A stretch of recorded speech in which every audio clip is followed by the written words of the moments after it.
Okay, man, are you ready to go? I'm ready to go. Now, come on, now crank this motherfucker up.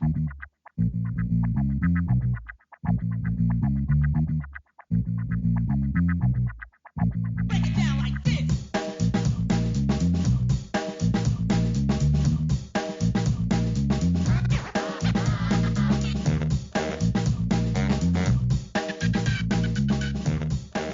Hello Internet, Gino that Pinguino Greco here again with another episode of Deep Listens, and it is time once again to listen to the fantasy because a new Final Fantasy trading card game, Opus, is out, which means we must review it, and if I'm reviewing a Final Fantasy trading card game set, you know who I'm joined by, RVA Returner's own John Schreiner. Hey John.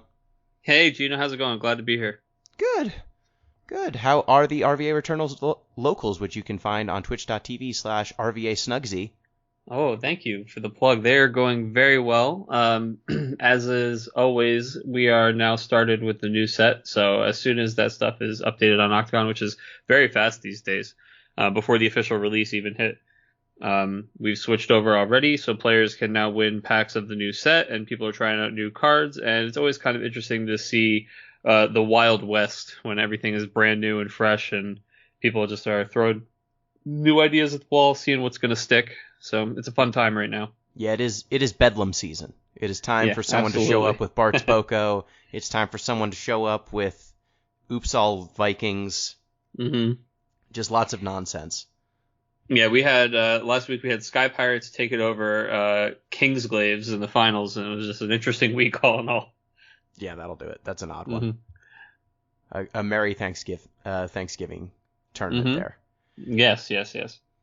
Well, before we get into the FFTCG reviews and rankings, just a reminder, you can get in touch with the show at DeepListensPod on Twitter, deeplistens.libsyn.com. We have our comment sections and deeplistenspodcast@gmail.com. You can also support the show on patreon.com/deeplistens, which would get you access to our Discord, where I am currently begging people to play test games against me. So if you wanted to play me at this game, you can do so. And John, your podcast as well, the RVA Returners podcast. People yes, can of check course. that out still.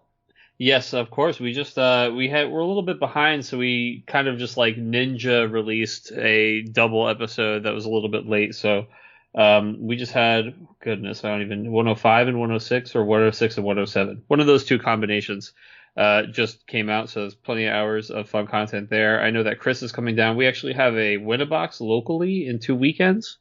So the returners will be in person in full force attending a tournament. So it'll be interesting to see how that goes. And we're definitely going to be recording a cast in person for that. But you can check us out at soundcloud.com/RVA Returners or RVAReturners.com. Perfect. All right. So Opus 15 is the new set that's come out. It is the final set until FF16 comes out that will match a numbered Final Fantasy. And this set has a little bit of Noctis flavor on it. The box topper is Noctis. And the whole box art, the pack art, is that really cool art of like Noctis and Lunafreya kind of back to back. Yep, and we've got some new mechanics. One of the, I guess, biggest additions that they've made since Multi-Elements, which is the crystal mechanic. John, would you care to explain what this is?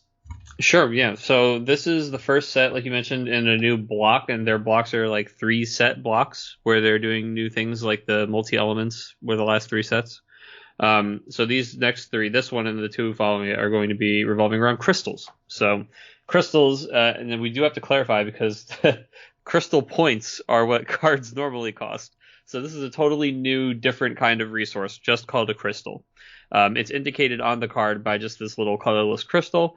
And it's kind of like this separate token that you generate. A lot of people equate it to, I guess, energy counters in Magic. You'll have to forgive me, I didn't play Magic the Gathering. I can expound on that a little bit. Like the energy counters, there was a set called Kaladesh where it was all like mechanical themed. It was all science and technology. So they basically introduced this additional resource to the mana resource that is kind of the way you pay for things in Magic, where it's this free-floating pool that floats, like it's added to or subtracted from by cards, but it doesn't fade away over turns or phases the way that mana does. So you could have a card make an energy on turn 1, and then you could have a card consume it on turn 7, and it's a shared resource. it's like this investment, right? So Mhm. in Final Fantasy, you have cards that generate crystals when they enter, cards that generate them through effects. You also have cards that utilize them as part of like an auto ability. You have cards that use them for action abilities, and you also have cards that just kind of care if they're around.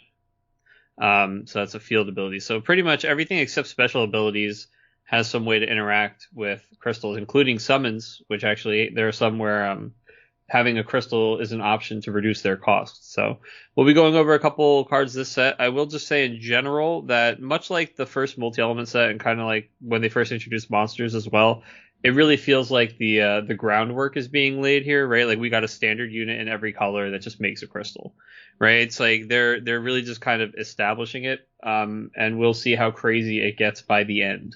Yes, we got a cycle of summons that care about crystals. We got a cycle of backups that just make a crystal, and then there's Cycle of EX burst forwards with conditional crystal creation. Yep. And then most colors have like one good way to spend them, and then there's water, which we'll get to. I'm like sure. One good way to spend them. Right now, it feels like crystal has some support, but it's going to need more before like every element really gets to exploit this mechanic. Oh, certainly. Like it's not evenly distributed. The power is not evenly distributed. Some elements have like a way to make a crystal easily, and it's that standard unit backup. Some of them have like 3 or 4, and so that reminds me a lot of monsters, though, right? So it's kind of like water was the color that had backups that interacted with them. They had like Fisher. They had the legends that cared about monsters. They had basically every card that interacted with a monster besides just kind of being a monster was a water card back in Opus water 4. FF6 card, and it's going to be that theme again. FFCC type stuff, yeah. But because they came out with Tonberries and Mira and Tonbetty and all that stuff too, so there was like actually just a lot of. It seemed like they wanted water to have the most monster support. And now the monsters are kind of everywhere. It looks like water is what they want to have the most crystal support, at least in this first set. It's just very funny to me that the original monster support was Realm and Gao, and the original crystal support is going to be Realm and Gao again. That's true. I didn't even think about that parallel. That's really funny. So yeah, look, if there's an FF6 theme, that means they're introducing a new mechanic, and like half of the cards are going to be dedicated to it. Look, I for people who maybe don't know, I am a die-hard Final Fantasy VI like fan/fanboy. So I mean, obviously the Returners is like our whole I can't believe a member of the Returners would right? Be. Yeah, of course. And I don't know, man. I don't know how they can't figure Gao out. Gao is a very easy character to figure out, right? Gao does one thing and one thing only in the video game. He imitates monsters. It seems like they can't figure out what they want to do with Gao. Like sometimes they just are like, well, he'll bring a monster back. Okay, I mean, I guess the flavor there is the word monster is on the card, right? It's like, oh, he'll get 2,000 power if a monster is out. I mean, again, I guess the flavor is that he's around monsters. I don't know why he didn't do something like what Gogo does, or like he like imitates a monster in the break zone, or he like imitates a monster like on the field or something. I don't know, but once again, I don't know what this Gao, where the flavor is on this one. Gao like shiny, I guess. That's Gao's shiny treasure is the crystal. I guess I talked myself into that one, but really, it's just is a little weird that Strego as well kind of stapled onto these Final Fantasy VI fours that just seem lost. They really could have been any name, any category, but yeah, I guess here they are. I'm not going to complain about more FF6 characters that seem like they may see play. Yeah, I mean that I am into that, but I also am like, man, come on, give my water Final Fantasy VI characters a little love. Yeah, for sure. So starting as we usually do, just a reminder for folks who have not listened to one of these podcasts before, we go through each element, starting with fire, working our way down to water, I believe is the last one on the chain. Mm-hmm. We will go through what we think is the best card in the element, and then a card we think might be overrated and a card we think might be underrated, and then we kind of summarize at the end how we think the whole set is. So let's start with fire. Mm-hmm. What do we think is the best card in fire? All right. This might be a little underbaked. It might just not be too exciting. I think it's Burnhilder. Yep. So Burnhilder is a 2 CP fire summon with EX burst, which is important. We'll get to that in a second. It's choose one forward, deal 5,000 damage. When it is put from the field into the break zone this turn, draw one card. So one of the best summons in Fire, and honestly one of the summons that kind of changed Fire's entire, like the way that they look at summons and the efficiency of them, was 1 CP Ifrit, right? 1 CP Ifrit hits a guy for 5. Sometimes it does more, but like it's just so plus at that point, like it's so extra every time that it does 8k or whatever it is, right? So it's like you just look at Ifrit as an EX burst, like a 1 CP 5k, and that card has been excellent. A lot of times there's not a huge difference between 1 and 2 CP. I know I've cast that Ifrit for 2 plenty of times. The fact that this Burnhilder is another EX 5000 damage summon, but it draws you a card. There's just so many things in Fire that are looking for that second piece of the kind of damage combo. And the fact that this is just on an EX burst summon that's really easy to cast that replaces itself with that kind of cantrip type feel. I mean, this is just a really, really, really good summon for every Fire deck. Yeah, he's really not sexy, but just like incredibly powerful Fire summon. Yeah, this is like Honda Civic of Fire. So like this guy, you're going to get a lot of mileage out of this guy. He is going to do exactly what you want him to do. You know, nobody's going to be like, wow, that's a really cool summon in your deck. But, you know, everybody will respect the functionality. Yeah, and there are a lot more 5k forwards running around than there have been in the past between Chocobos, Fair Steel. In Sophie, you've got your Princess Sarah. A lot of decks have targets. I mean, this set has introduced a very low curve crop of cards. Yep. I don't know if you've noticed, in general, the curve of the set is extremely low. It is. And there's a lot of little weenies that have big snowball effects, and they all happen to be pretty soft to the summon. So that's nice, too. For sure. So, and it's one of the only summons that if you pay for it fairly, gets you ahead or even on cards. If you actually remove something with it, which is nice, especially for controlling decks to be able to remove something and maintain hand size. And it is also one of the only EX bursts that's 2 for 1 if you actually kill with it. Yeah, it's very similar to like that Odin that breaks a 2-drop and draws you a card that costs 3. Yep. Right? Because a lot of times he's just going to kill a 2-drop. Right, but he also has that benefit of being a damage combo to do something to somebody bigger too. So I really like that. Yep, and I think the subtle difference between 2 and 3 costs, like Odin, it's huge. Odin, you need a backup to play it efficiently. Burnhilder, just a discard, and then you get him. I think it's hard to argue with Burnhilder as the best Fire card in the set. I did have a backup if you didn't have. I mean, I have a backup. I don't know if it's the same backup. Go ahead. I'm gonna go Guy. Oh, okay. All right. So Cyan's also very good. Like that's mine. That's mine. Yeah, right there. Cyan's the other one. I just don't like. I've never been a big samurai guy. That's fine, dude. It's just he's very good. I mean, we could just say. I'll say Cyan. I'll go Guy in my underrated then. That's fair. That's fair. Guy and Ferris, both for the same reason, are fighting for my underrated slot. So Cyan, he's a 7 CP 9k. When Cyan or a Job Samurai forward or a card named Samurai forward enters your field, choose 1 forward opponent controls, deal it 9,000 damage, and then at damage 5, when Cyan enters the field, choose 1 forward opponent controls, remove it from the game. So this is your big Samurai payoff, just like the other Cyan that everyone plays in Samurais. You just play both. 3 he of goes both. Tall. Yeah. Other Cyan went wide. This Cyan goes tall. And they made another Samurai backup. Yep. Then they gave you Cyan, who's just hyper playable right alongside the other Cyans. So they gave you basically 6 more Samurais, which is everything that the Samurai from, like, was it last set? The one that cares if there's 2 guys in play and 7 guys in the discard pile. Yep. It literally took that guy from like 6 to 9 out of 10.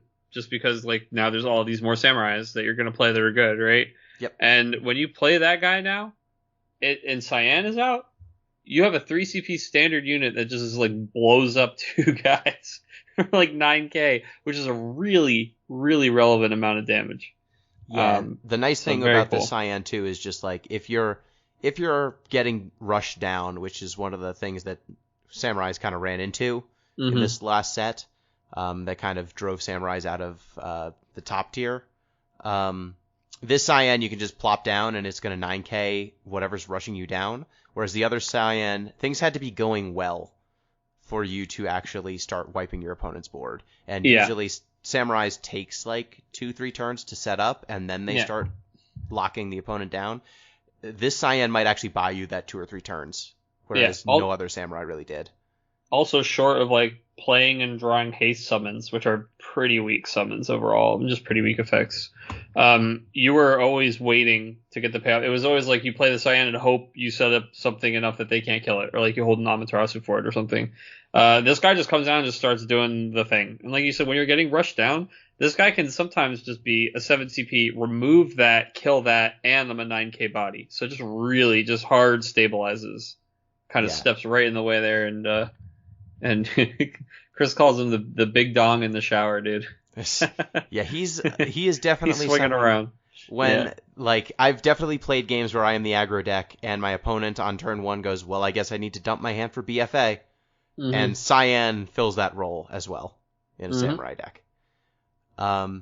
So moving on to underrated fire cards. Who do you have? Palom. Palom? You like Palom? Okay. I didn't like Palom. This is kind of the thing that happens. I think this happens to a lot of us. You have a initial take on a card, and then the first time that you play the card or play against the card, immediately opinion changes. Like just seeing some things you just need to see in context, right? So for Vaughn, for example, like the Sky Pirate Legend from last set is now one of my favorite cards in this game. And when I reviewed it, I was like, yeah, I don't really like this guy. And now I'm like, this card's insane. It's the only full art I've actively sought out purchasing a playset of. So Palom is a card where I was just like, yeah, this is no way. I don't know, man. The EXP kind of thing. 2K? Oh, and whoop-de-doo. 8K if he sits here for 1,000,000 years. All right. Well, first of all, it turns out free 2K is pretty good. Anima is another card that had the ability to do a free 2,000 damage, and Anima was in the wrong color and cost 4. So the fact that Palom comes down and he immediately just starts, like we talked about kind of with the Burnhilder, like think about this guy with Burnhilder. Right now, we're just killing 7Ks and drawing a card. And that's pretty efficient. And we've only invested, 4 CP out of cards, and we have this body that can keep doing this, right? When I saw this guy played against me, Palom Porum, I just immediately got hosed. All right, Palom and Porum out together. Very quickly create this synergy that is obviously designed to be on the 2 cards where, like, if Palom's out first and she gets her counter, right? Or sorry, Porum's... God, I'm going to keep doing this. If Porum's out first and she gets her counter, then you play Palom, and then they both get 2 counters, right? Porum and Palom now can just kill anything. Porum points at something and makes its power 1,000. Palom blows it up, right? Yep. So that's like actually a really, really low amount of time that you have to wait to get that big return on the investment of playing these 2-drop forwards. And so they immediately have to do something about it. And it's nice because these guys are both very tutorable, highly replayable, in an excellent category. Waterfire has already been seeing some success last set and just has some decent pieces. And I super underestimated this guy. Yeah, I buy it as a Palom Porum combo. I don't buy him by himself. I think he works in Firewater. I guess you can do it maybe in Mono Fire just to add to your damage packets. To get things over the hump. He starts blasting, man. He's only a 2-cost guy. Like, I was playing against a Samurai deck that's just playing 2 Paloms in it. And, they put down something, they put down another forward, and things are looking pretty okay for them, and then they just drop a Palom. And you're like, okay, well, now what am I going to kill the 3-drop Cyan or the Palom? Well, I have to kill Cyan, so it's like, oh, Palom lives another turn, and really fast, the EXP counter giving them 1,000 power actually starts to get out of hand, too. Like, they start to become this 2-drop that has an awful big, body. And there's this crazy snowball effect. I don't know. They just demand a lot of attention pretty fast, or they get out of hand really fast. Yeah, and I guess the upside on Palom is maybe a little bit higher than Porum, because 8K is usually removing something. 8K plus a stiff breeze kills literally something. 0 cost. You can't play 8Ks. It's like more than kill a guy, right? Because you're assuming that in a world where Palom has 3 counters on him, he's stuck, right? So now they have control of this board. They have Palom down. And you just can't play anything that has less than 8,000 power. You just can't do it. It literally dies for free. He can do it every turn. So it actually kind of gets really scary at 3 counters. And the fact that it's that scary at 3 counters makes it scarier at less than 3 counters. There aren't many things that Fire can put on the table for 2 that snowball like this. That's true. Usually the stuff that comes down for 2, you got your Zidanes, and it gets something once and then never gets in again. But yeah, I mean, the closest thing they had before was like they had Gutsko, who's, I mean, also very, very crazy good snowball-y card. He's at 3.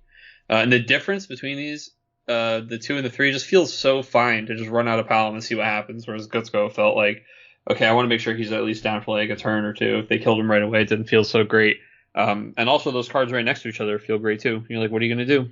Deal with pick one, you know? Yep. Yeah, I guess I just worry that he gets caught up in the, hyper aggro starts with like Stern or Mashari, and then he doesn't get to, like, the game doesn't go long enough to where he gets enough counters. Or yeah, I mean, that's fair. I'll tell you, 3 turns isn't very long. It's not very long, and it used to feel like games went that long all the time, and then the decks that prey on those decks tend to play a bunch of sweepers, and your little dude who needs to sit and play for a while against a hard control deck with a lot of sweepers, he's not going to have many targets. But we'll see. I think he's a powerful card for sure, and very threatening 2-drop. I'm going to go with Guy. He's a rare 5 CP.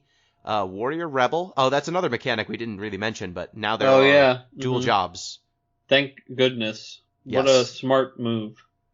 Yeah, so finally, your very specific jobs that are like from specific games, like Rebel, can actually support multiple tribes. So like Guy's always been a warrior / he's been a warrior sometimes, a rebel sometimes, Furion, same thing. Yeah, actually, Guy is my least favorite example of this. But yeah, Guy makes me really angry. But you keep talking about Guy first, so then I'll go in on him. His abilities are, for each job warrior forward or card name warrior forward other than Guy you control, Guy gains 2,000 power. When Guy enters the field, you may search for one job rebel of cost 3 or less and play it onto the field, and he's a 6k category 2.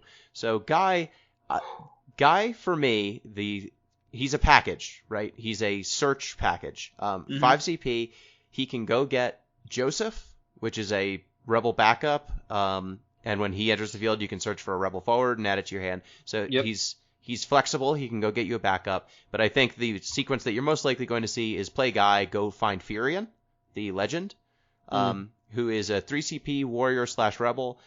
When Furion enters the field, you may pay 1 crystal. When you do so, draw a card. Furion gains plus 1,000 power, haste, and first strike permanently. And then he has an ability, pay 1 crystal. Furion gains plus 3,000 power until end of turn. So I think if fire crystal stuff is going to be good, I think Guy and Furion are a package. You put them in together with Joseph. They're a tight little grouping, and that's the way you get your Furion into play. Like you do a Marsh Ritz thing, except instead of Ritz, you get this first strikey haste draw card instead of a snowball-y effect like Ritz. And Guy's an 8k when you do this. So instead of being a nothing body, Guy goes from 6k up to 8k, and you get 2 real bodies, like an 8k first strike haste draw card and an 8k is pretty legit for 5 CP. He plays a backup from the deck. I like that about him. Yeah, he gets a backup, and the backup keeps the chain going. So either way, you're going to end up with a Guy and a Furion. It's just whether you put it into your hand or whether you put it straight into play. And then, because he gets other rebels, future rebel printings will make him better. If you want to go fire wind, you can, and there's some useful rebels in wind in Leon and Maria that we may or may not talk about. But I think just that small package of 3 cards, you can just throw into any Fire X deck, especially if you're trying to make crystals work. To get some added power out of it. And he's an unassuming rare, so I don't think you would necessarily get to play him. Guy? Yeah. I actually opened a Furion full art, and now I'm more convinced about it. Yeah, Guy has the full art because it's all original art. Yeah, all the original art gets a full art. I really wish that the warrior job got more love. Here's the problem with Guy, bro. Guy is the only rebel for some reason that doesn't give a shit about the rebellion. He doesn't care. He doesn't care. He just wants to be a warrior, I guess. Dude, if that guy said rebel instead, we'd be in some serious business, dude. Here's the problem with this guy. This guy, he only gets bigger for warriors, and Maria, the new Maria, only gets bigger for rebels. So you're completely stuck in playing these exact 4 copies of these cards, or you don't get the synergies, right? Yeah, like if you want to go 2. Yeah, sure. Unlike every other like package like this where the cards have multiple jobs, and we're even going to talk about a card of water where both jobs are insane, like, and hyper relevant on the card. And in fact, there's more than one card like that in water. So we have this guy who, this whole kit, all they had to have was the same. Maria could say Warrior 2 and then it'd be fine, right? But there's literally legends of these cards that are unplayable in this archetype that is finally an archetype because of the specific like job wording choice that they chose. I guess that makes me so mostly upset because I hate Firion. I think this new Firion, he's my overrated card. I think he's real bad.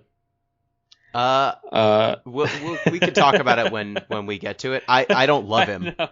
I don't like. I'm not in love with him. Leon is the best other card, and then the Maria kind of like makes it work. But you have to, dude. That you're literally handcuffed to these 4 forwards to make Rebels work.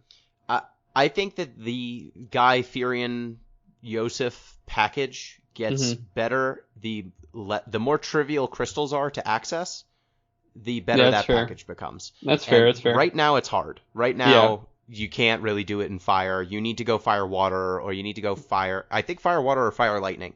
Those are the only 2. Those are the element combos where you'll get crystals enough to get Firion online early most of the time. Whereas in the future, if we can get more crystals, Firion, if you can just have a crystal on turn 1 reliably, Firion gets way better. There's a world where he definitely gets better. I often find that in the decks where I'm playing him and I do have a crystal, I'm like, I don't want to spend it on this guy. Yeah, and that's because right now we've got like... Well, I kind of wish he was like Kane, right? Where he just is like, when he comes in, if you have a crystal, he gets that stuff. Like, I don't think he's worth spending it, but you know, it's whatever. Just 1,000 power and all this stuff that just goes away when he dies. Yeah, at least you get the card back. You get the card back. So you draw a card. Like, you've got this first strike. First strike is always relevant on a body on defense. And then if crystals become more plentiful, he becomes hard to kill because of that pump. So I see him like, I love Fordola. The 8K who became a 9K Brave First Strike Haste. But the price there was like, remove a backup from the game. If crystals become an abundant thing that you can just reliably have, Firion becomes a much more threatening card for a much lower cost, especially because he just costs 3. Like 3 draw card, like, you know, functionally a 1 CP 8K Haste First Strike. We'd play that, I think, but we'll see. So then your overrated card is Firion. Why don't you put Firion, explain why Firion's bad?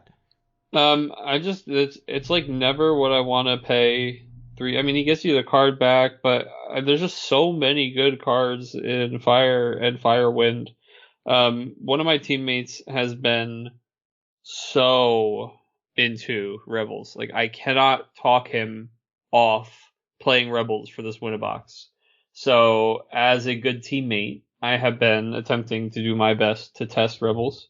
And there's definitely times where you just draw like 6 cards in combat, and Leon is insane.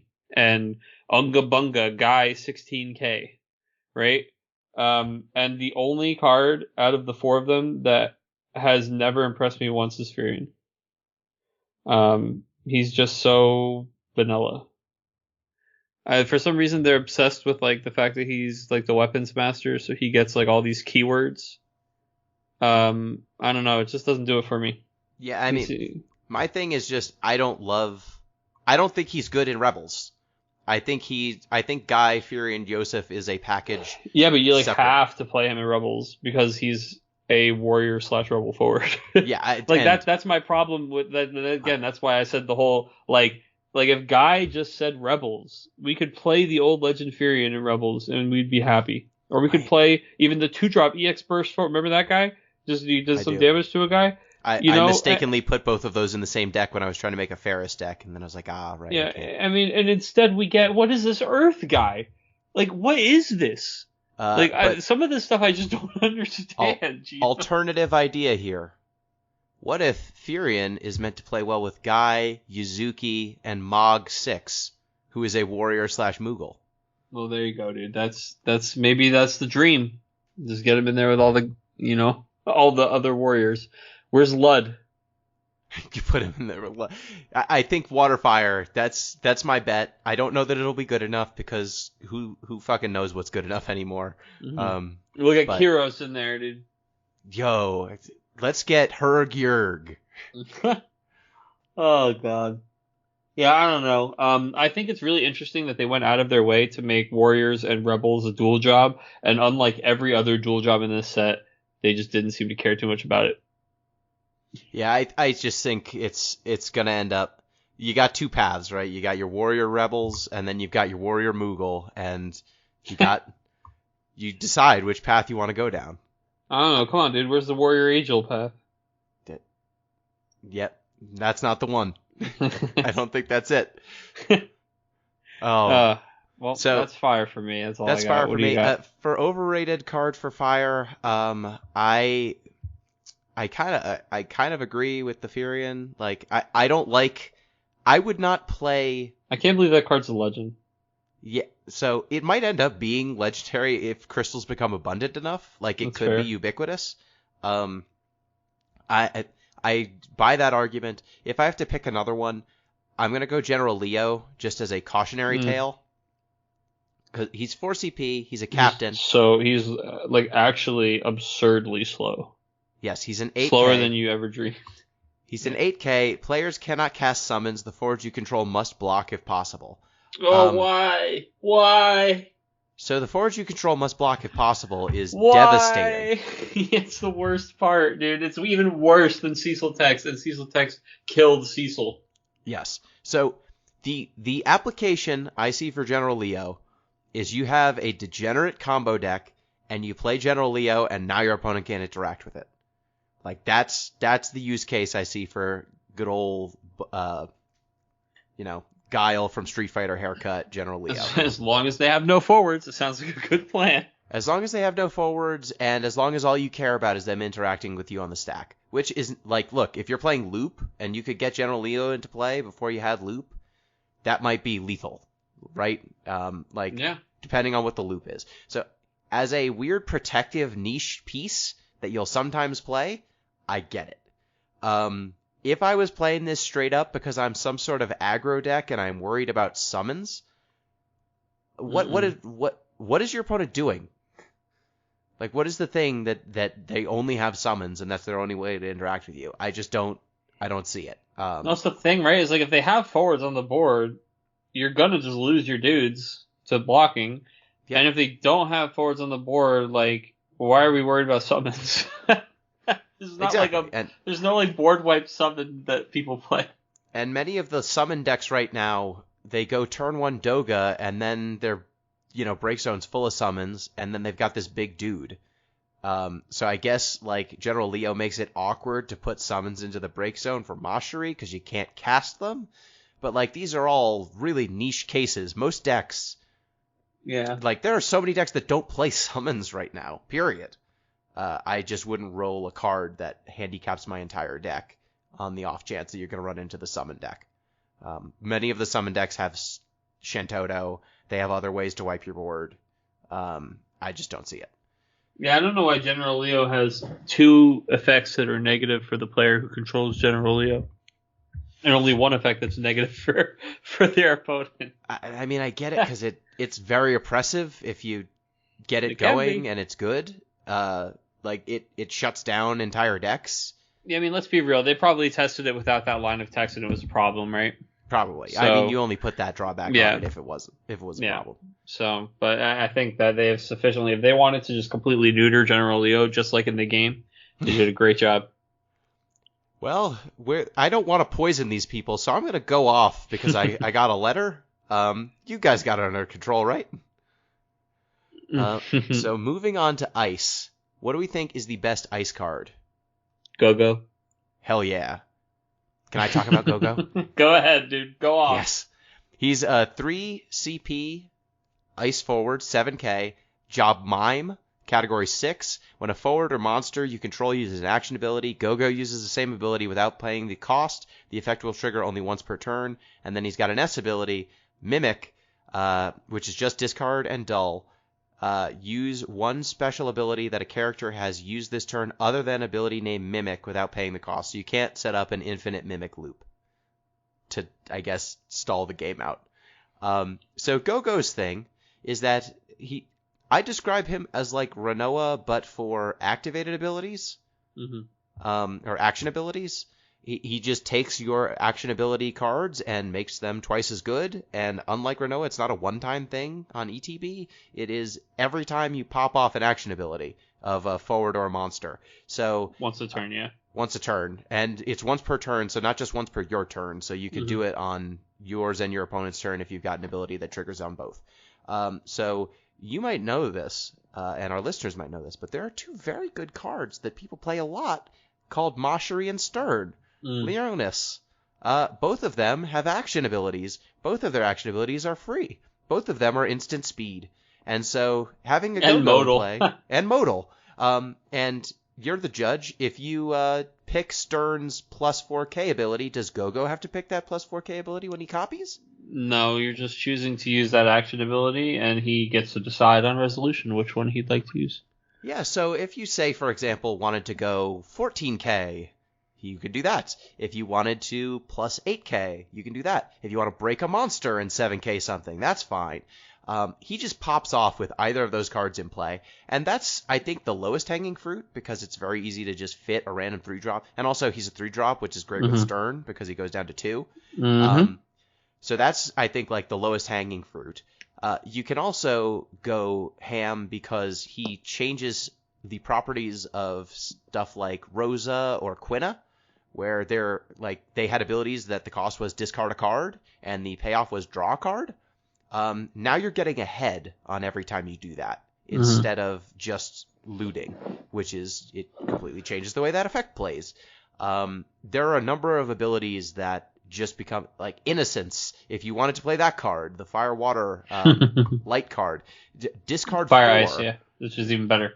Yeah, Fire Ice. Discard 4. Deal 20k across multiple bodies. Like, Go-Go takes abilities that were somewhat fair and makes them unfair. Thank goodness Gesper is banned. Yeah. Go-Go with Gesper would be degenerate. You love Go-Go and X-Array. Yeah, Go-Go and, I mean, it's really just like you said, the same reason that What's-His-Face would be banned Gesper. Like, Go-Go and Flan is very strong. You search your deck for 2 Flans, you discard 2 cards. Go-Go and X-Ray is very strong. Crack X-Ray, draw 4. Damage 5, cracks X-Ray, draw 6. Yeah, Go-Go and... I've been using Lancer Unit, right? It's just like... 2?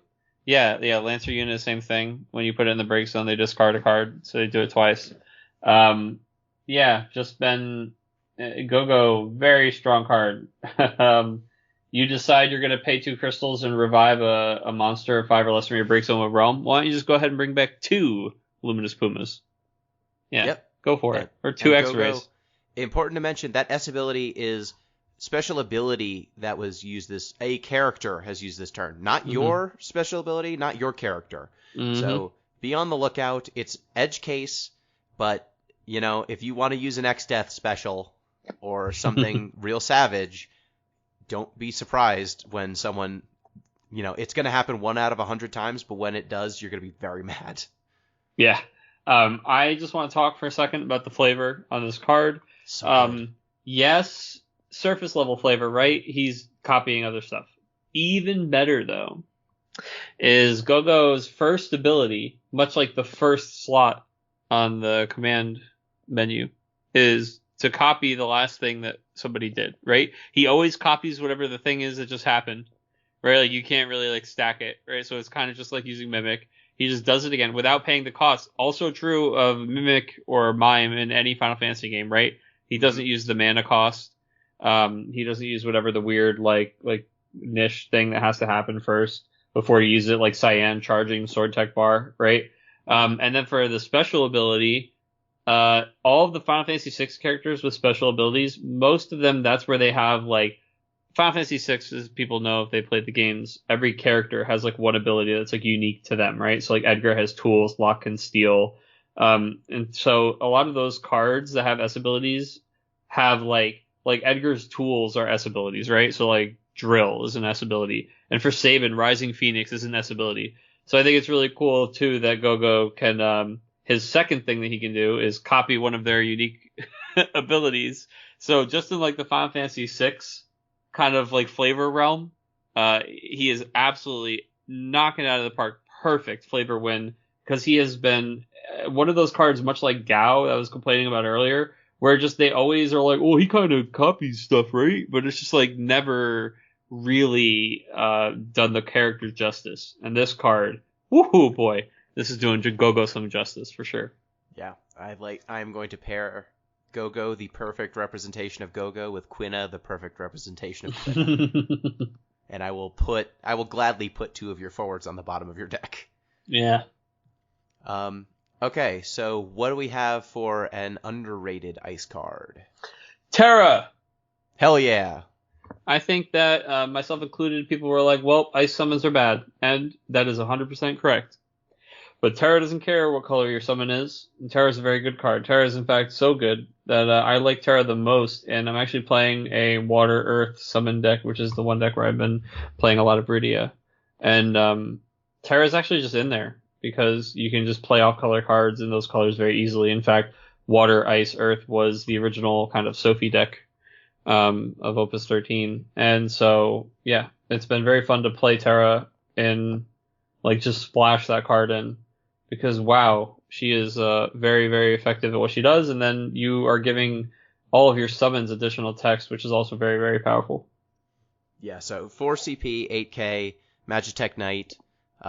When she enters the field, you can reveal any number of summons from your hand. When you do so, choose up to the same number of characters. Important that it's characters, not forwards or backups. As the summons you reveal, dull them and freeze them. And then whenever you cast a summon, choose up to 1 forward and up to 1 backup. Dull or freeze the former, and dull or freeze the latter. So she just locks your opponent's stuff down when she comes in. And then if you just keep casting spells, which if you're playing Rydia, which we're going to talk about in the future, or any sort of discounting, which maybe if you're playing Mashiri, really powerful cards that I think are going to see a lot of play. It's very easy to just keep Terra locking down whatever your opponent has, and they'll probably be dead before they get to play spells again. Yeah, it's kind of cool to just be like, Atomos, sack one of your forwards. All right, cool, I'll freeze that backup. It's just like adding that like text to every summon is really cool. Also, the fact that she's just as like free as she needs to be. It's not like choose a forward, choose a backup, then dull one, freeze the other, right? It's like you get to dull both if you want, freeze both if you want. Very flexible. Very cool. Yeah, and I like that, it's choose up to the same number of characters too, so there's no like, oh, dang, I need to pick my own card or something. Yeah. Like, they protect, there's protection in here. Mm-hmm. It's got legend level text, right? Yep, for sure. So for underrated ice cards for me, I mean, is Lightning underrated? Oh, I don't know. I actually have her as my over. You have her as the over. I think we're going to have different contexts. That's fair. Yeah. So for me, I like Lightning because I think she might be a little under. Look, if you're going to say she's overrated, I think underrated fits. Mm-hmm. She's a 1 CP 9K Ravager Lassie, so somehow 2 completely irrelevant jobs. Category 13. The cost required to cast Lightning is increased by 1 for each card in your opponent's hand. If you have 2 or less cards in hand, Lightning gains 1,000 power and haste. At the end of each of your turns, if each player has no cards in their hand, Lightning deals your opponent 1 point of damage. I like Lightning because I like the 4 CP Snow that you can pay X CP to go find a Lightning and put it directly into play. So Yeah, again, that's the only time that she's kind of okay. it's a package. You Yeah. play the 4 CP Snow, you go get the 9K Lightning, and if you're a very aggressive deck, I think she's often going to be a 10K Haste when she comes down early. She plays nicely with. She's a weird card to put in Bart's Boko, but you can do that too. Basically, any of the places where her being 1 CP is, she's a fraudulent 1 CP. She's the inverse of like Fusoya or those other like it's a big cost but they draw you a bunch of cards, so really it's like a fake cost. She's the opposite of that, and so she benefits from a lot of the cards that are like, oh, you can only get a little wimpy 1 CP card. Well, she's a 9K with no drawbacks when she comes into play, which is sweet. Now you explain why it's bad. She's rarely a 1 cost 9K. She's often a more than 1 cost 9K that you never really want to cast, honestly. And it's really cool off Snow. Oh, I play Snow, I paid an extra 1. Oh, and here's my Lightning. But that's the only time I like it. And cards that are kind of that narrow, I don't know. It might as well not have this third line of text. Like, it's just never going to happen. I don't think I've seen Sid Reigns break a forward in like 5 sets. So I don't know. It's people keep like being pretty high on this card, and every single person who likes this card talks to me about the Snow thing. I mean, like, yeah, I get it. I just don't think that this card's actually going to see much play at the end of the day. Yeah, I think so. The other card I was gonna go for underrated was Orphan. Because Orphan is, he's a 5 CP, 8K. EX Burst. When your opponent discards 1 or more cards from their hand due to their summons or abilities, choose 1 forward opponent controls, dull it, and then at the beginning of the attack phase on each of your turns, opponent discards 1 card from their hand. He's the most powerful, I think, just progressive discard effect we've got right now. Like, he comes in and he's getting a card from your opponent every turn, as long as they have cards in hand. And so, as a package together, I like Orphan, I like this Lightning, and if you're going to be very aggressive, and I've only tried this in basically a mono ice Versteel build. He's a 5-drop, Lightning and Snow, like they don't add to your Versteel count, but they do add to your overall aggression.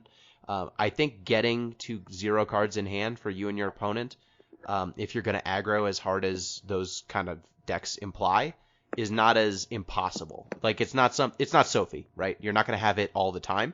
But it is an interesting thing to add to an aggressive deck that you can win without combat as an alternative to a deck that's really trying to play a very low resource game.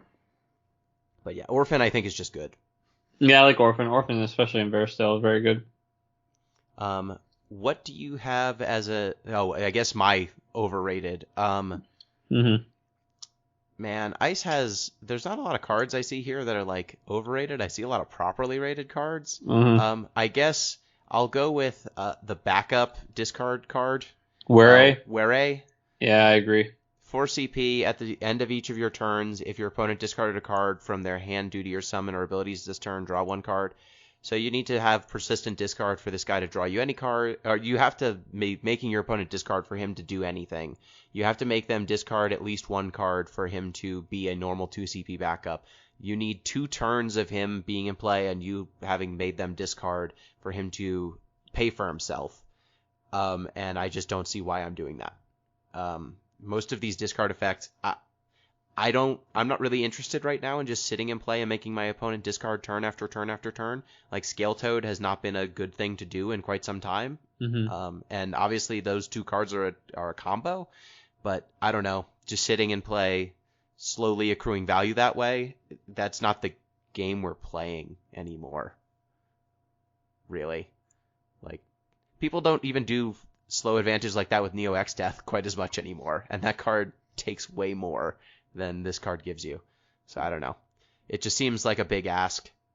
Yeah, I will say, as a disclaimer, I have lost to both Weary and 1 CP Lightning, but I still I don't like this card very much. I think it's overrated for sure. Yeah, I want to get people dead faster than this. This implies a long game, and I don't want to play one. For Wind, what do we have for the best Wind card, and is it not Edge? No. It's not. Okay, go ahead. Why do you like Edge? 2 CP, 5K. Oh, you don't think it's Edge? No, not even. He's not even on my radar. I mean, he exists. Let me just look over this, make sure that I'm not. Well, Kane is also good, and so is Kite. Well, Kites is very good, but he's in Sky Pirates. I'm just going to say Edge because generically powerful card. 2 CP, 5K, Ninja, Category 4.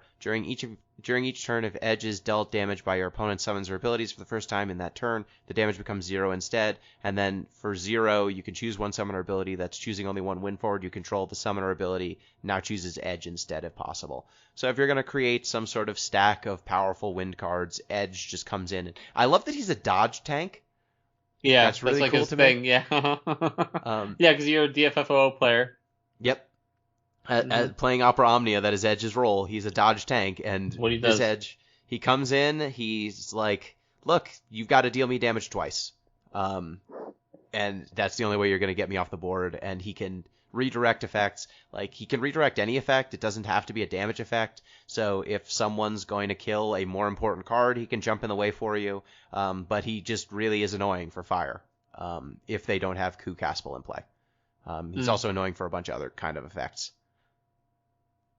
And I mean, he can use this multiple times as well on the same turn. So if for some reason your opponent has multiple abilities that target one win forward you control, you can throw Edge in front of it multiple times. So he's just annoying. He creates a difficult situation for your opponent to get at the card they actually want to get at. And he's a cool little dude. He's a hero too. He's I think one of the Florets as well. So who do you have then? Philo. Philo. That's unsexy but powerful. Philo is nuts, dude. Philo is I mean, we can talk about Shantoto and we can talk about the Moogles, but Philo is really a first just it's just a dual element backup. It just always, I mean, the Moogles tap for the other color, she taps for the other colors too, so it's the same as the Moogles really, but she's tutorable unlike any of them by multiple things. She turns on other cards for the same effect. Forget Sky Pirates, bro. You can play Philo, the Pinello backup that's a Sky Pirate that searches for Sky Pirates, right? And you can play Fran, and you have 3 dual element wind water backups in a Wind X deck. So you just get to splash water and anything wind now.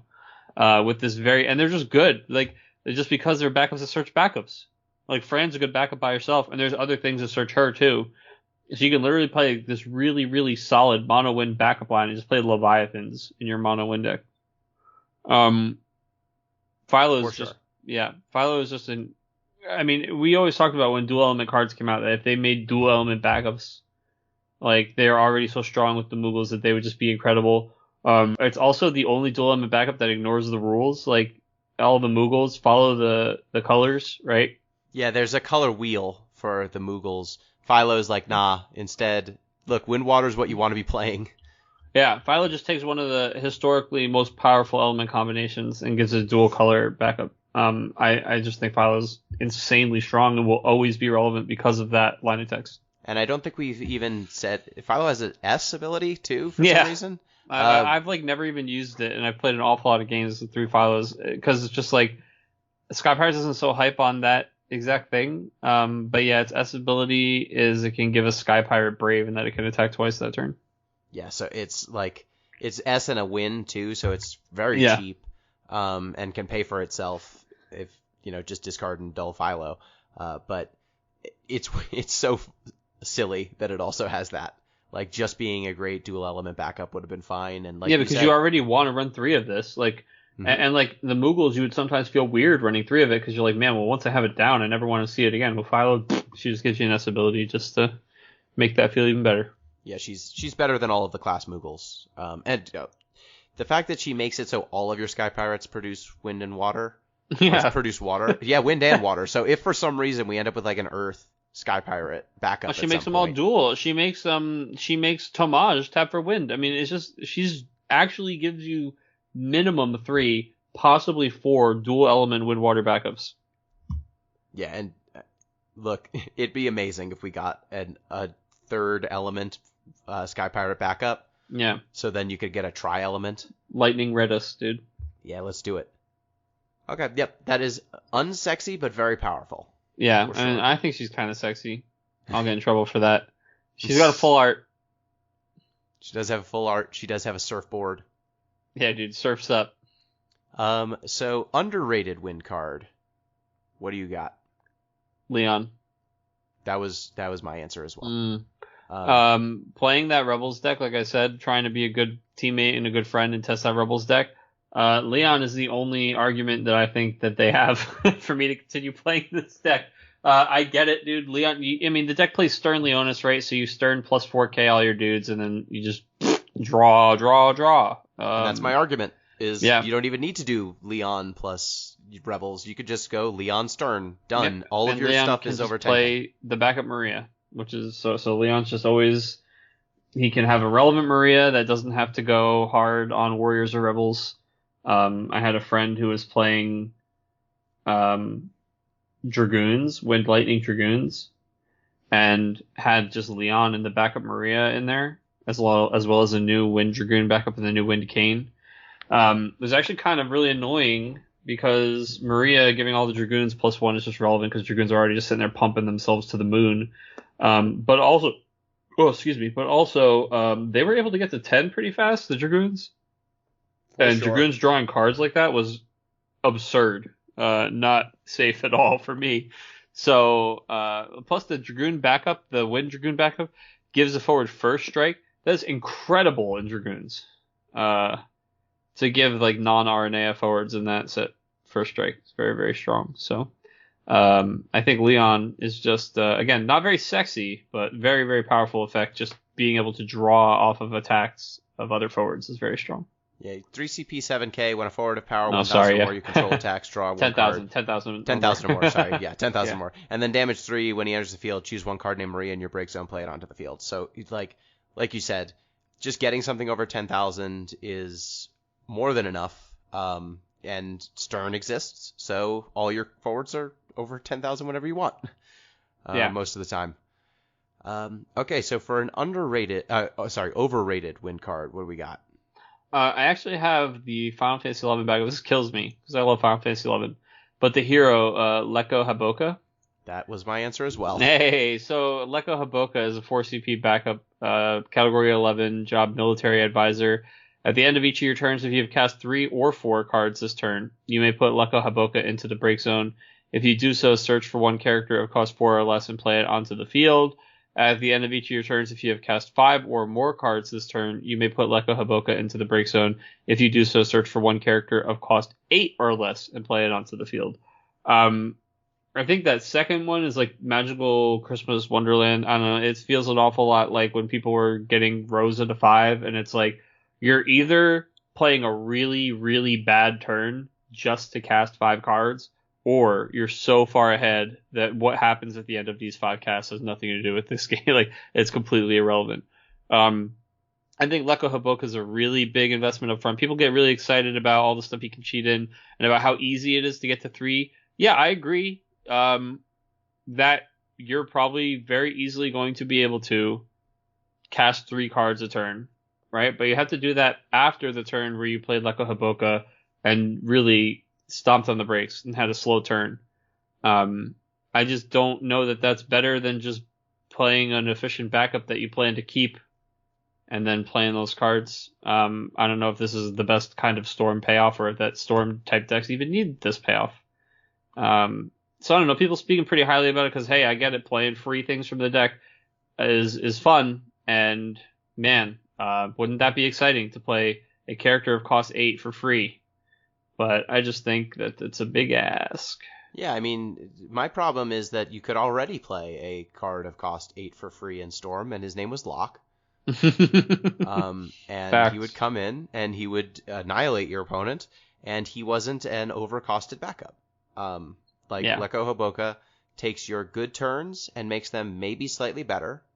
He takes your great turns and makes them maybe incredible, but then you've got these 8-cost cards in your deck. And if that 8-cost card isn't Locke, then you're going to occasionally draw it and have to play it for realsies. Mm-hmm. So unless it's a fake 8-cost like Vayne, which we'll talk about at some point, or some other card that cheating it into play is really easy, I just don't love what this does to your otherwise very cheap streamlined deck. Like Storm plays a lot of very cheap cards. It plays a lot of very cheap backups. It's reactivating backups all the time. And this is like a backup that is also your payoff, but only on the turns where you've done really well.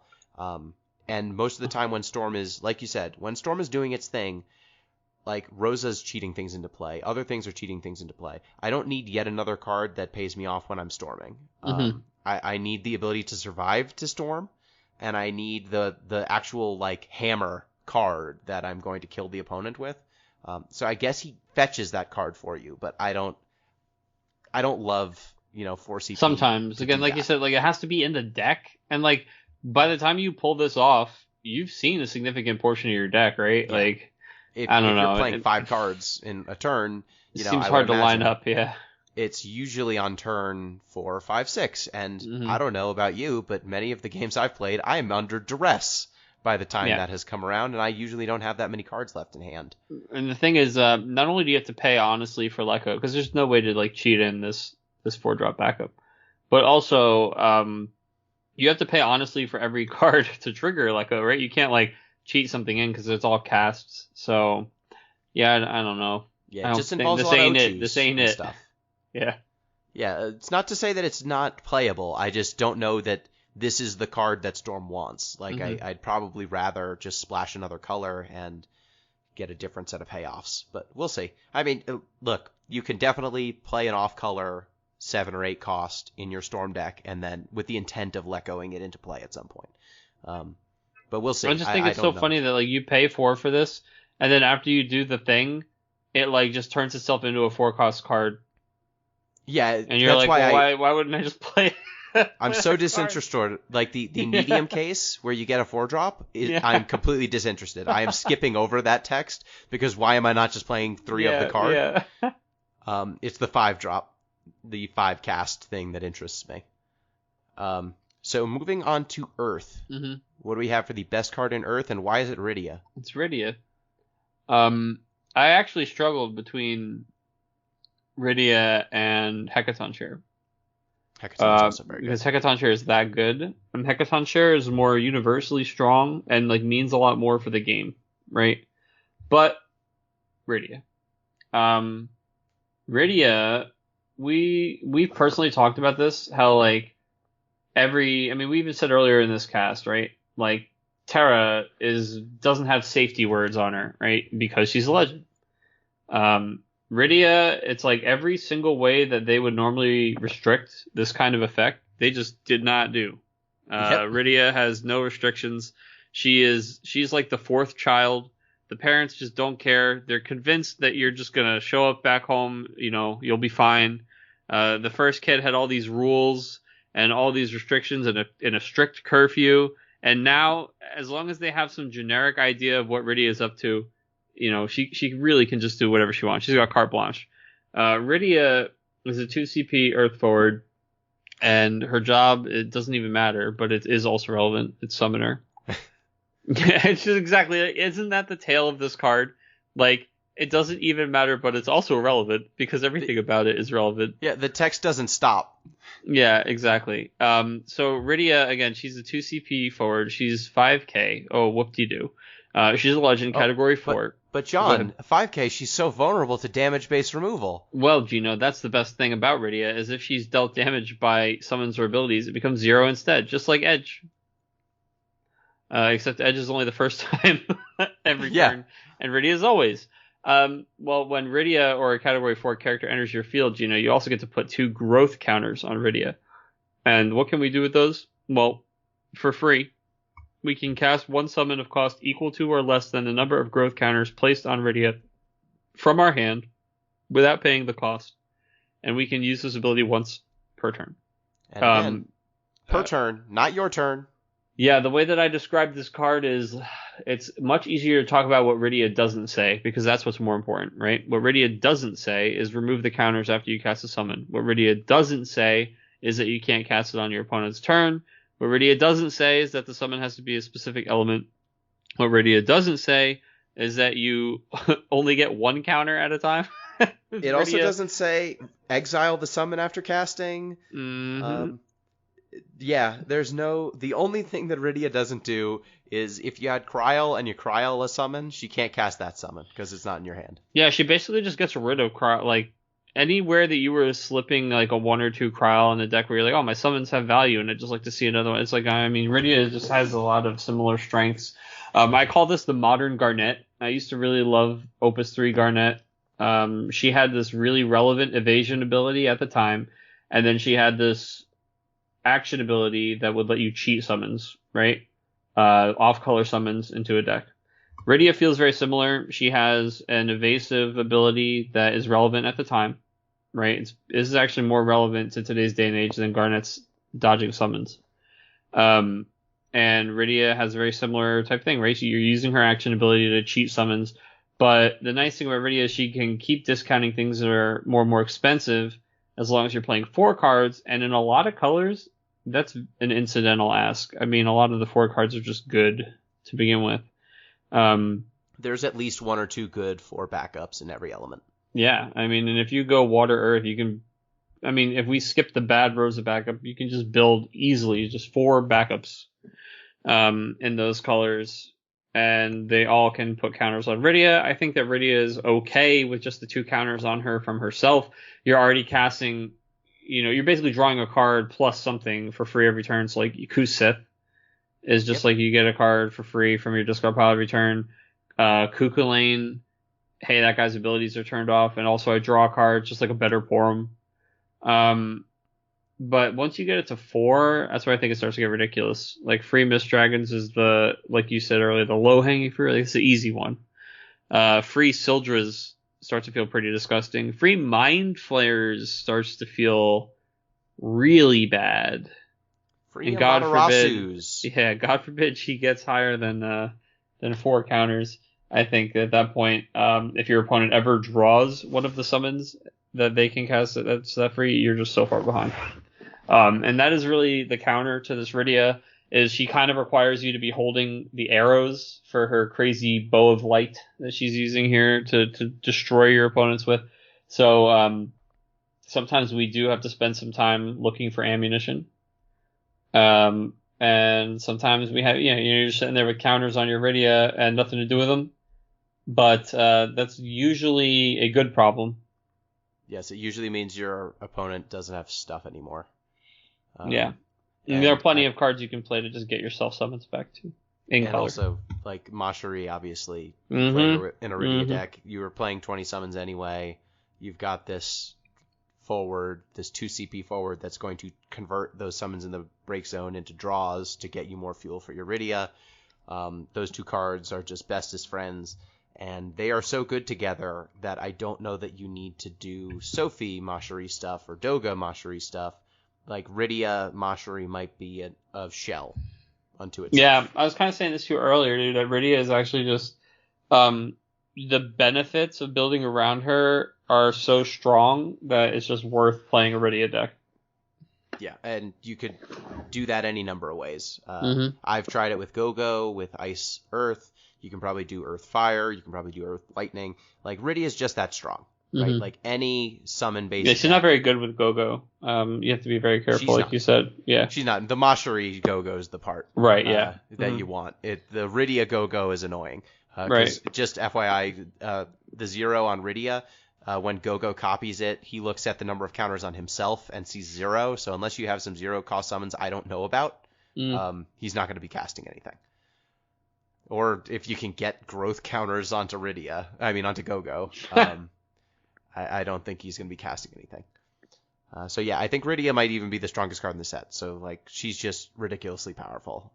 She makes summons go nuts so crazy. And if you're playing Mono Fire, put all your Kukaspels in because you need them. And Hecaton Chair, I feel like we should just honorary mention, and I think this card's going to see a ton of play too. 5 CP, summon, Hecaton Chair.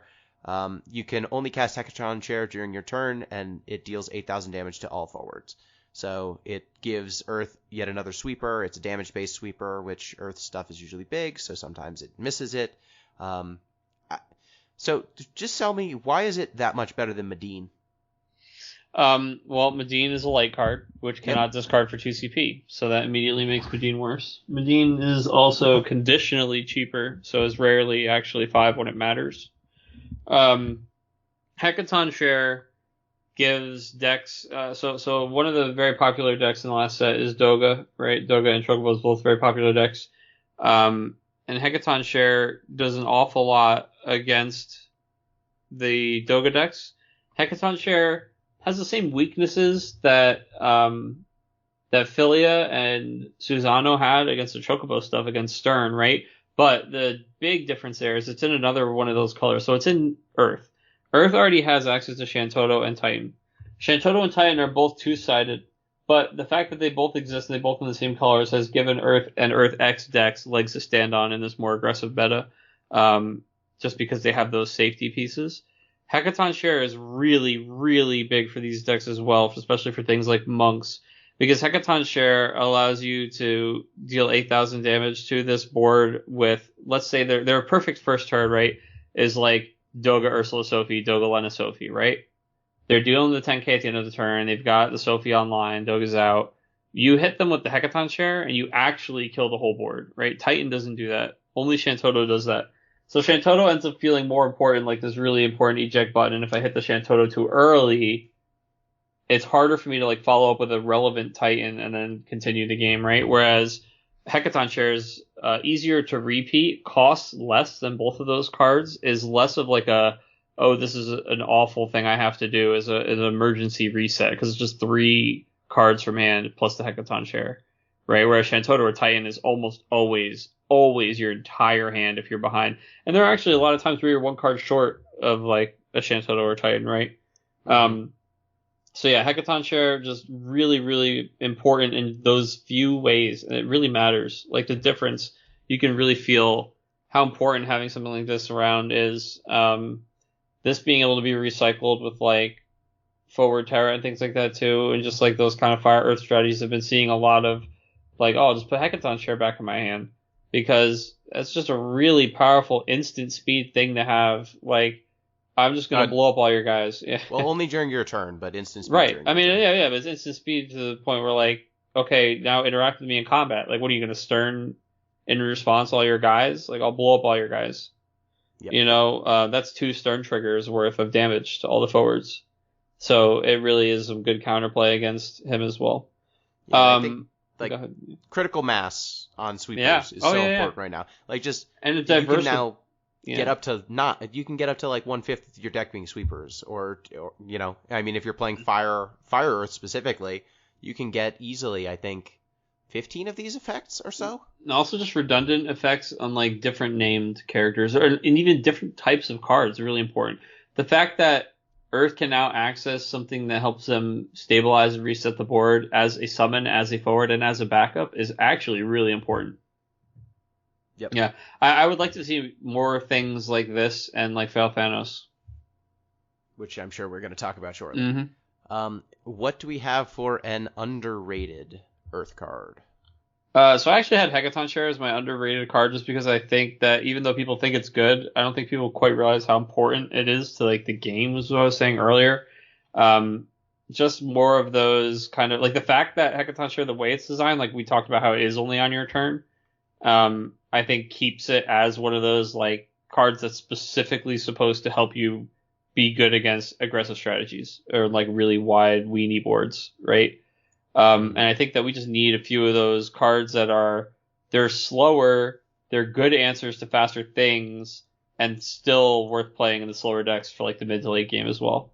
I just really, again, in not a super exciting way, but just like Philo, I think mechanically this card is really important. They don't give us access to 8,000 damage to all forwards, like easily. Like they very specifically made that Earth and made it cost 5, because if it was, you know, like look at Frida is what, a 3-cost fire summon that's all about dealing damage to the whole board, and that's like the closest we're gonna get, right? And it's like you have to have all these Ifrits, and even then you're doing like 3 to everybody and 5 to a couple others or something, right? Mm-hmm. It's just, it's not even close. Like you said, Medine is the comparable thing, right? So in order to do this, Yeah, in order to do this before, we used to have to give up our light and dark slot and usually pay 8. So this is a really, really strong effect. Yeah, for sure. And I mean, RQ paid 10, but hey, you got a rebate if you killed anything. Yeah, and also power loss is different and worth mentioning. Yep. So for me, I'm going to go with Kate Sith, Mm-hmm. rare. 1 CP EX, Kate Sith 11. When Kate Sith 11, and it's a 3K job guide? Yep. Okay, sure. When Kate Sith 11 enters the field, reveal the top 2 cards of your deck, add 1 forward among them to your hand, and return the other cards to the bottom of your deck in any order. This is just an excellent little deck smoother. Like, you're going to play this dude, he's going to draw you a card, 1 CP, replace itself on a body. Very nice. It's EX, which means it fits into a lot of decks. I think that this is just a nice little addition to an Earth kind of swarmy deck. Putting the cards on the bottom of the deck is really good too, instead of discard pile, which is what almost every one of these other types of effects says. Yep, so you don't deck yourself quite as quickly if you don't want to. So I just think, it's not sexy, but it's a card that's going to be slotted into a lot of decks, I think, just as another burst and another efficient way to use your CP. Yeah, also it's I don't think people think too much about, like, okay, you're in the mid to late game, like, you need your forwards now. Like, you don't want backups. Drawing backups are essentially dead draws, right? Because backups are just as much CP as your forwards are. You'd rather have more options on forwards or on things to progress your game. So when you play the Kate Sith, you're either getting action or you are getting rid of dead draws, right? Like, either way, it's good. It's improving the quality of your next draw. You're either getting this forward or you're sticking to non-forwards on the bottom of your deck. It's just a good card. Yep, just very solid. Yeah. For overrated Earth cards, what do we got? Kefka. Yeah. I love me some Final Fantasy VI Gino, and this Kefka is bad. Well, I heard you want crystals in Earth. Kefka's one of your 2 options to make them in a consistent way, but boy, 4 CP, 8K, job mage. When he enters the field, you get a crystal, and then you can pay 3, divide all the forwards opponent controls into 3 groups. Your opponent selects 1 group among them, and then you put all the forwards of the other groups into the break zone. I can't believe I'm paying 3 to let my opponent decide how they don't want to get screwed. Yeah, I can't believe I'm paying 3 to let my opponent keep their best forward. Yeah, we had some new locals come into the game recently, and when new guys come into the game, you know how it's like every single card is potentially viable, right? They don't really have the context or the shoulders of giants type stuff at first. And they come in with all these ideas, and they have a lot of us be like, that card's not very good. It's like, why? It's like, okay, well, I need to explain to you that somebody's tried this 200 times, right? And then it just never really gets there. And sometimes it's really good to have that new perspective on old things, but a lot of times they'll come up to me and they'll be like, oh man, every water deck has to play the Opus 1 Cloud of Darkness. So the Opus 1 Cloud of Darkness, when you play it, both players choose 1 forward and every other forward's placed in the break zone, right? It costs 6. It's a 6 not a bad CP card, right? So it's a like... 6 CP 7K. Yep. So here's the thing about Cloud of Darkness: when you play Cloud of Darkness, you're never picking Cloud of Darkness because it's a shitty forward. It's a 6 CP 7K. So it's like you have to have a decent forward on the board, which already makes it worse than a lot of other cards because otherwise it just your opponent just keeps the problem, right? So if you're sitting there and your opponent has a problem card, you never get rid of it. You literally never get rid of their best guy. Your opponent always decides how they want it to go for them, right? And it just ends up being like, it oftentimes hurts you, whether or not just straight up hurts you from the way you're playing it, but just having it in the deck, like that being one of your quote unquote outs, is usually just not good for you. It doesn't actually save you. It doesn't do the thing you need it to do, bail you out of this emergency, right?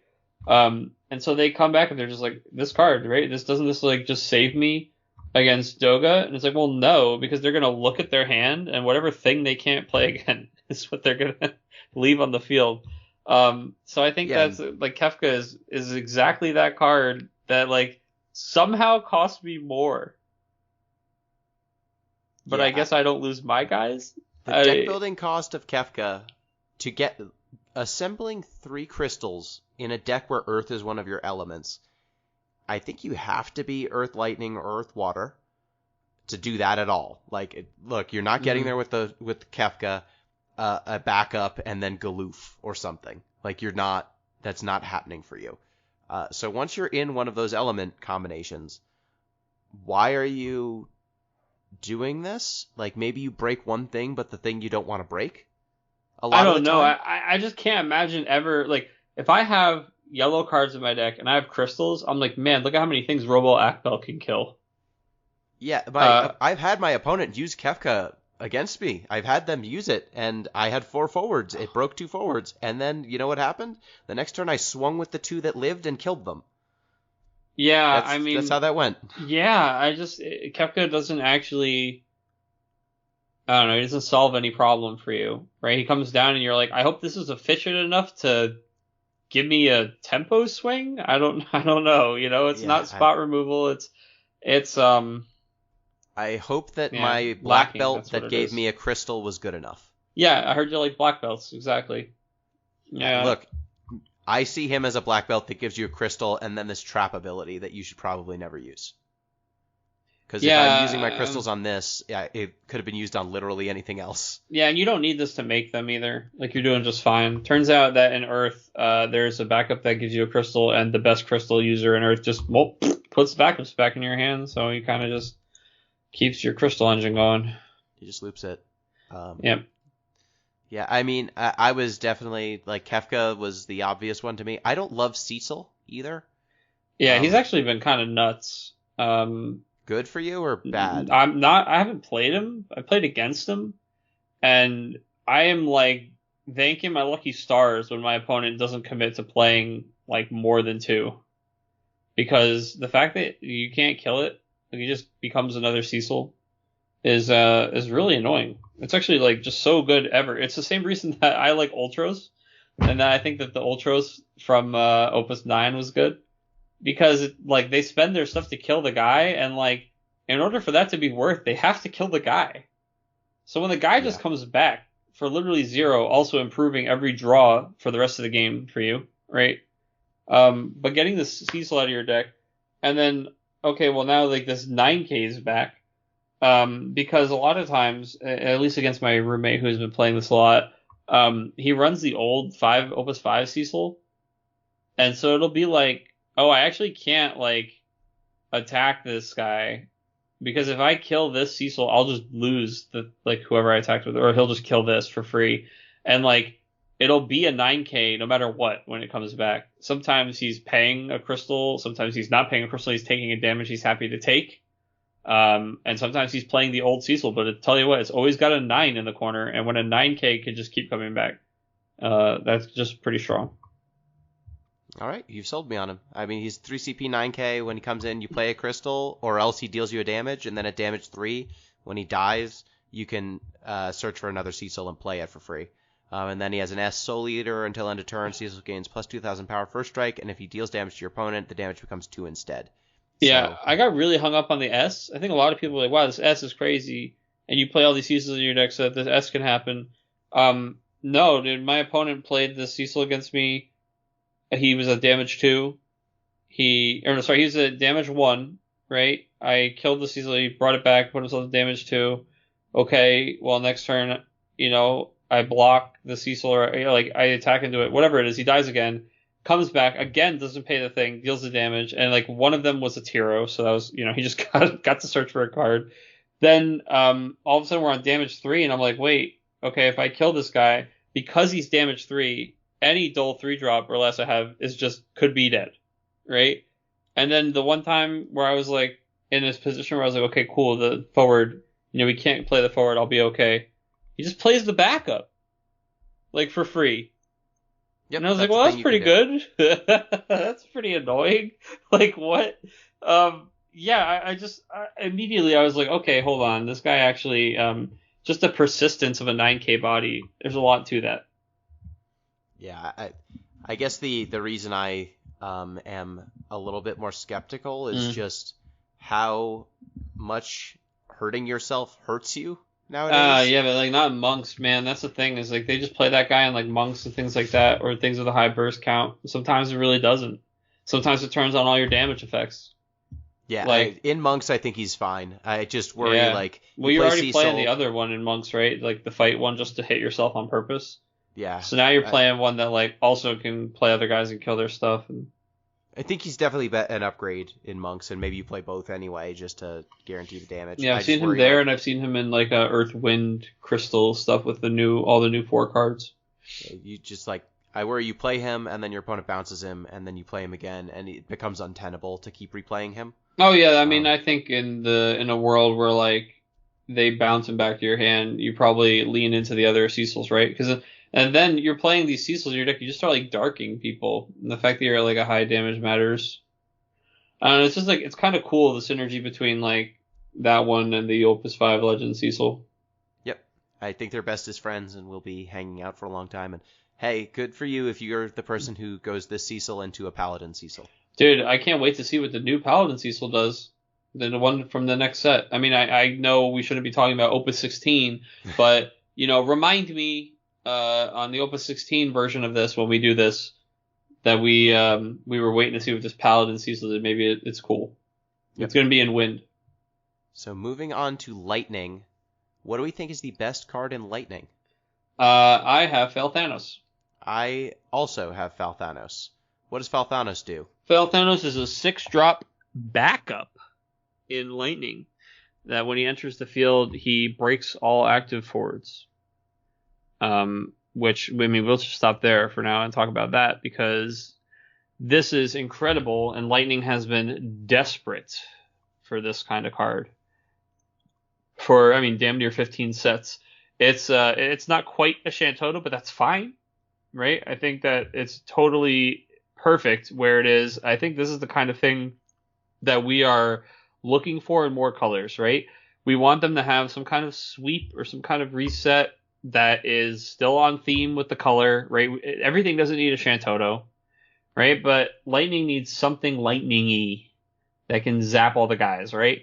Break all the active forwards. Love it. Still has some of those lightning, I'm going to say drawbacks, but not always, right? Because you can... So you attack. Exactly. You attack with your guys and then break whoever they didn't block with. They were like, at least I'll keep these guys up for the crackback or for the next turn, and then boom, Falthanos comes down. His damage 6 is a little wild. His damage 6 is at the end of each of your turns, break all of the forwards that the opponent controls and all the backups that you control. Really just like a Hail Mary haymaker kind of thing he does at damage 6 there. I think that's going to largely be irrelevant. Just like, I don't think there's a lot of decks where you're playing Falthanos where you've somehow gotten your opponent to 6 and didn't kill them. Or where you've gotten to 6 and didn't lose, rather. I mean, I like that if you're going to lose and you can somehow staunch the bleeding. Yeah. He at least gets you a reset. Which, I mean, Lightning decks can very often just win out of nowhere on some weird Hail Mary nonsense because of all their haste. So I think it's very cool. Like Aranea turning everything hasty on the turn, Falthanos detonates everything. Yeah, pretty is cool. Also pretty cool. And I like. Well, she turns it hasty and then he kills him at the end of the turn, so it's a little weird there, but yeah. Well, he kills their stuff. Your forwards all stay. Right, but they're gonna block all your hasted stuff. I'm saying it doesn't like clear the way, and then your haste stuff comes in. Yeah. But yeah, this guy is like now. Lightning literally didn't have anything they could do to like. Okay, turn 1 is Doga, Sophie. I don't know why I can't think of Doga, Ursula, Sophie, pass, and they just go Falthanos, and now we have a game, right? Lightning did not have anything they could do to really present a game. I mean, they Lord of Levin and they Raiden, which is a 2-card combo that's going to cost them 6 and then another 2 because they're doing it in the beginning of the game. Yeah, it's just absolutely not worth it at all. It doesn't develop the backup. Was to play a bunch of Turks and then hope you raced them. Yeah, well, that's true too. Yeah, it was to go faster. Yeah, I think that this card is so cool and really, really a welcome addition to Lightning and to the game, honestly. Yeah, I love the flavor. I love that he's just this ticking time bomb. You don't have to pay for ever again. Like, he's just going to sit and play, and eventually, if things get hairy, he might do something without an additional cost, which is cool. I think that he's an easy auto-include in any sort of... I mean, I don't think he even needs to be in a controlling lightning deck, which is also cool. Like, you just turn your own forward sideways and then Falthanos. So he's going to be probably a 2 or a 3 of in almost any deck with purple cards going forward, I think. Just because of what he gives you access to that no other card does. Yeah, absolutely. So, for me, I mean, I agree with you on Falthanos, so let's move to underrated lightning cards. Lilithette. Oh my god, Lilithette, I'm so sorry. I'm so sorry for the mean things that I said when I saw that you were a purple card. I said some rude, mean things, and I take them all back. I can't believe I doubted you for even a second. My Final Fantasy XI Bay. Lilithette, Opus 3. Cost 3, Lightning forward, Job Dancer. Categories Mobius and 11 forward. Has 3 abilities. And, I mean, you're going to get distracted by the second ability and the third ability, but I implore you to just really let this first ability sink in. Her first ability is to dull 1 active Job Dancer or card name Dancer to choose 1 forward and dull it. That's just dull 1 Job Dancer or card name Dancer. Yeah. But John, it doesn't say dull 1 forward Job Dancer or card name Dancer. It just says Dancer. Yeah, it sure just says just an active Dancer. And man, there's a lot of standard unit Dancer and also backups. But yeah, so her second ability is dull a total of 4 active Job Dancer or card name Dancer. Again, does not say forwards. Deal 8,000 damage to all the active forwards. And then her S ability, I don't know, I guess they just felt like she needed an S ability, Climactic Flourish. During this turn, if a Job Dancer or card name Dancer you control is dealt damage by a summon or an ability, the damage becomes 0 instead. Really worth noting, this doesn't say the next time, which is almost always how these work. It's just a blanket protection from damage for all Dancers for the rest of the turn. When I first read Lilithette, I just got angry that she wasn't in water. Then I read Lilithette again because I'm so obsessed with Final Fantasy XI, and I just really was like, okay, Lilithette, like, I'm going to make you work no matter what. So I came back to it, and I looked at the obvious synergies from the set, right? Mayakov is a water forward that plays the Dancer from your hand onto the field of 3 or less. And there's a new Pinello, we're definitely going to talk about later, who's a Dancer and Sky Pirate. And they put in a couple new standard unit Dancers. There's a new standard unit Wind forward, which is not very good, but there's a new water standard unit backup, which is incredible. And there's the fact that it's a 2 CP standard unit backup is fine, but it also has a decent tap ability. But anyway, Lilithette very, very, very quickly became something where I was kind of trying to get to the second ability. It's like, man, maybe playing enough Dancers will be good, and I'll get to the 8K. And as I was playing against my friend Chocobo Joe, I'm like, man, I just can't get this 4th Dancer. Well, I guess in the meantime, I'll dull your stuff, and then I realized, oh shit, I don't even ever want to tap these things to do 8K. I just want to keep tapping all of his forwards. I would just play Lilithette pass, go into his combat, tap down my forwards to tap down their forwards. And with Mayakov out, Mayakov says Dancers can't be chosen by abilities. So you have Mayakov Lilithette as like a thing. Like, you play it just like Lena Sophie or, Alcidonia Knight. You play Mayakov Lilithette, comes right down from hand. Neither of them can be targeted by abilities. And you basically just remove your opponent. Like, you remove combat as a function of the game for your opponent. Like, they just don't have attackers ever. They never have relevant blockers. And you just control the board with Dancers. It's so weird. It's like everything that Sarah Moogle wanted to be. It's absurdly powerful. But it's way better because you can repeat it without discarding cards. Yeah, you just tap these backups. You like tap my backup, tap your guy, and I can do it on your turn. And if I happen to get far enough ahead on that, I could just wipe your board every turn. Yep. And I mean the power, if you've never played with the card Opposition in Magic, which just does this, it makes it so you can tap your tap your creatures to tap theirs. Yeah, but also some of your lands, like... Yeah, like Opposition was good enough with just creatures. Yeah. This is also your backups. Like you can get ahead so fast, and like at a certain point, you've locked down your opponent's stuff to the point where you can start alpha striking because you're using your backups on their turn, and then you're dulling them again on your turn to lock all their stuff down.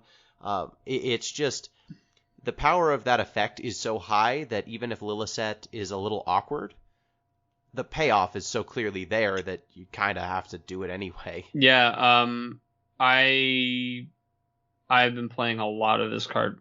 This card is in the deck that I've been playing the most of this set. I don't think that anybody who... I don't think I'm in danger saying this here. I don't even know when this will come out. I'm almost certainly playing a version of this for the Winnabox in 2 weeks. Yeah, this card is incredible. This will be out in a few days, so you might have blown up your spot. We'll see. It's okay. We'll see if they can even stop the dancers.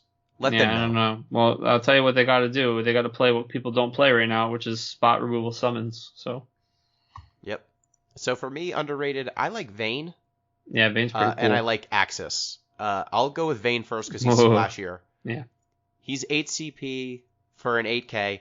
But before paying the cost to cast Vayne, you can remove any number of active backups you control from the game to reduce the cost required to cast Vayne by 4 for each backup you remove this way. The forwards you control gain plus 2,000 power, and the forwards opponent controls lose 2,000 power. One important thing that's missing from his remove backups is lightning backups. It's any backups. So if you just get 2 backups into play and want to play Vayne for free, you can. He also includes himself on the forwards you control gain 2,000 power, so he's a 10K. He's not actually an 8K.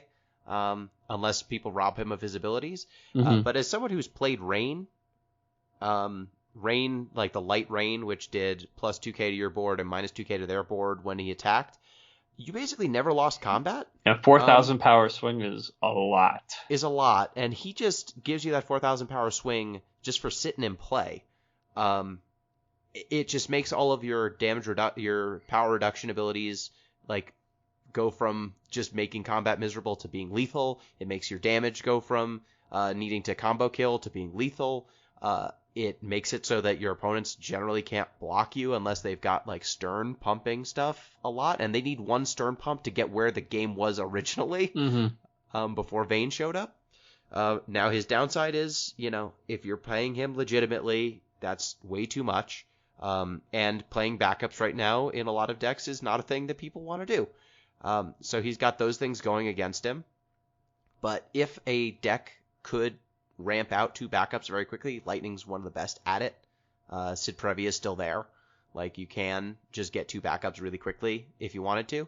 I don't know that rushing Vayne out is the way to go, but I do think this static ability is so powerful that I could see finding a home for him. Just combat's miserable from then on. And then Axis, 3 CP for a 7k, Kingsglaive. When Axis enters the field, put the top 3 cards of your deck into the break zone, and then you can put Axis into the break zone, choose one forward other than card name Axis in your break zone, add it to your hand. What a good card. Yeah, just a generically good forward in Lightning. Self-milling yourself is so good right now to get access to more Mastery or Stern activations, or in the future we're going to get that Yuna that also likes doing stuff. And or Kingsglaive. Yeah. Or Nyx. Nyx loves seeing him because Nyx, fuels himself off of Kingsglaives. So I think Axis just having basically the Crow ability up at all times, like to go get a forward in your break zone, it's just really powerful. Like just getting to recycle one of your effects. And this is one of the cheapest recycles that we've got. You're playing, it can kill your opponent and also can recycle your best card when you need it to, which is cool. What do we think is an overrated Lightning card? I think Lady Lilith is my pick for an overrated Lightning card. Yeah, I agree. So when Lady Lilith first got spoiled, we didn't really know anything about crystals.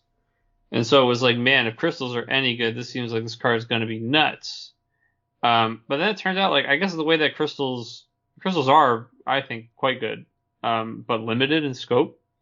And it turns out that, like, Lightning just didn't have enough tools to like really generate them efficiently. So then you're playing this in like another color, but the problem is it's an 11 forward, and so it really wants to be with Earth. Except Earth Lightning isn't nearly good enough for crystal stuff, so then it has to be water, and then we're in Water Lightning, and then why are we playing Lady Lilith? And unfortunately she removes the forward from the game, so she doesn't have synergy with like Water Weenies too much, and I don't know. It's I just think that in the end of the day, this wasn't how we wanted to make crystals, and it wasn't really how we wanted to spend crystals. I'm much more interested in spending 1 crystal to break a forward with Robo Akbel than I am spending 2 to only break something 5 or less. Yeah, I don't know. I just think that she probably won't see a whole ton of play. Yeah, so 2 CP for a 5K. Oh, sorry. Is, Yeah. That's 2 CP. She's Job Lady Lilith, 5K. And then she's got the remove 1 forward from the game, other than Lady Lilith from the game, gain a crystal. You can only use this once per turn. She's got 1 crystal, choose 1 lightning forward, it gains haste until the end of the turn. You can only use this once per turn. And then 2 crystals, choose 1 forward, of cost 5 or less, break it. It's like they took all the safety guards that they removed from Rydia and they gave them to Lilith. Like, yeah, I mean, Lady I guess Lilith, her second ability doesn't have like the choose 1 forward to 5 or less and break it is Unchained. You could do that as many times as you want, but even in the decks where I'm really churn and burning through crystals, I'm not sitting there with like 4. Yeah, and it's a hard ask. Like, removing a forward that was going to die anyway to get a crystal, I get that. Giving only lightning forwards haste is annoying. Only being able to do it once a turn so you can only sneak in 1 extra damage is annoying. The break being only cost 5 or less, I get that needed some kind of restriction on it in case crystals go nuts so crazy.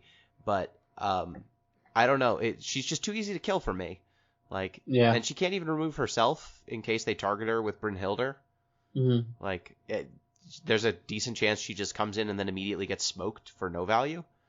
I do like that she can give herself haste, but I think she is one of the only repeatable sources of crystals in the game right now, period. And it's unfortunate that she's so restricted. They put so many guardrails onto her that I don't see her as a great crystal source. And it's not like Lightning has other good uses for crystals. Like, it's basically just her. And the summon Remora, which is not good enough. Yeah, what a bad summon. I would pay 1 CP for Remora. I'd buy that for $1. So, moving on to water. What do we got for best water card? Porum. Hell yeah. Yeah, I mean, I didn't think I'd be sitting here talking about the twins, but we've got Porum in Opus 15, and boy howdy, this is very similar to Palom from before. Obviously, they're kind of, mirrors of each other here. So Porum 2 CP, forward, water, category 4, 4,000 power, Job Apprentice Mage. At the end of each of your turns, place 1 EXP counter on each Job Apprentice Mage you control, so Porum and Palom.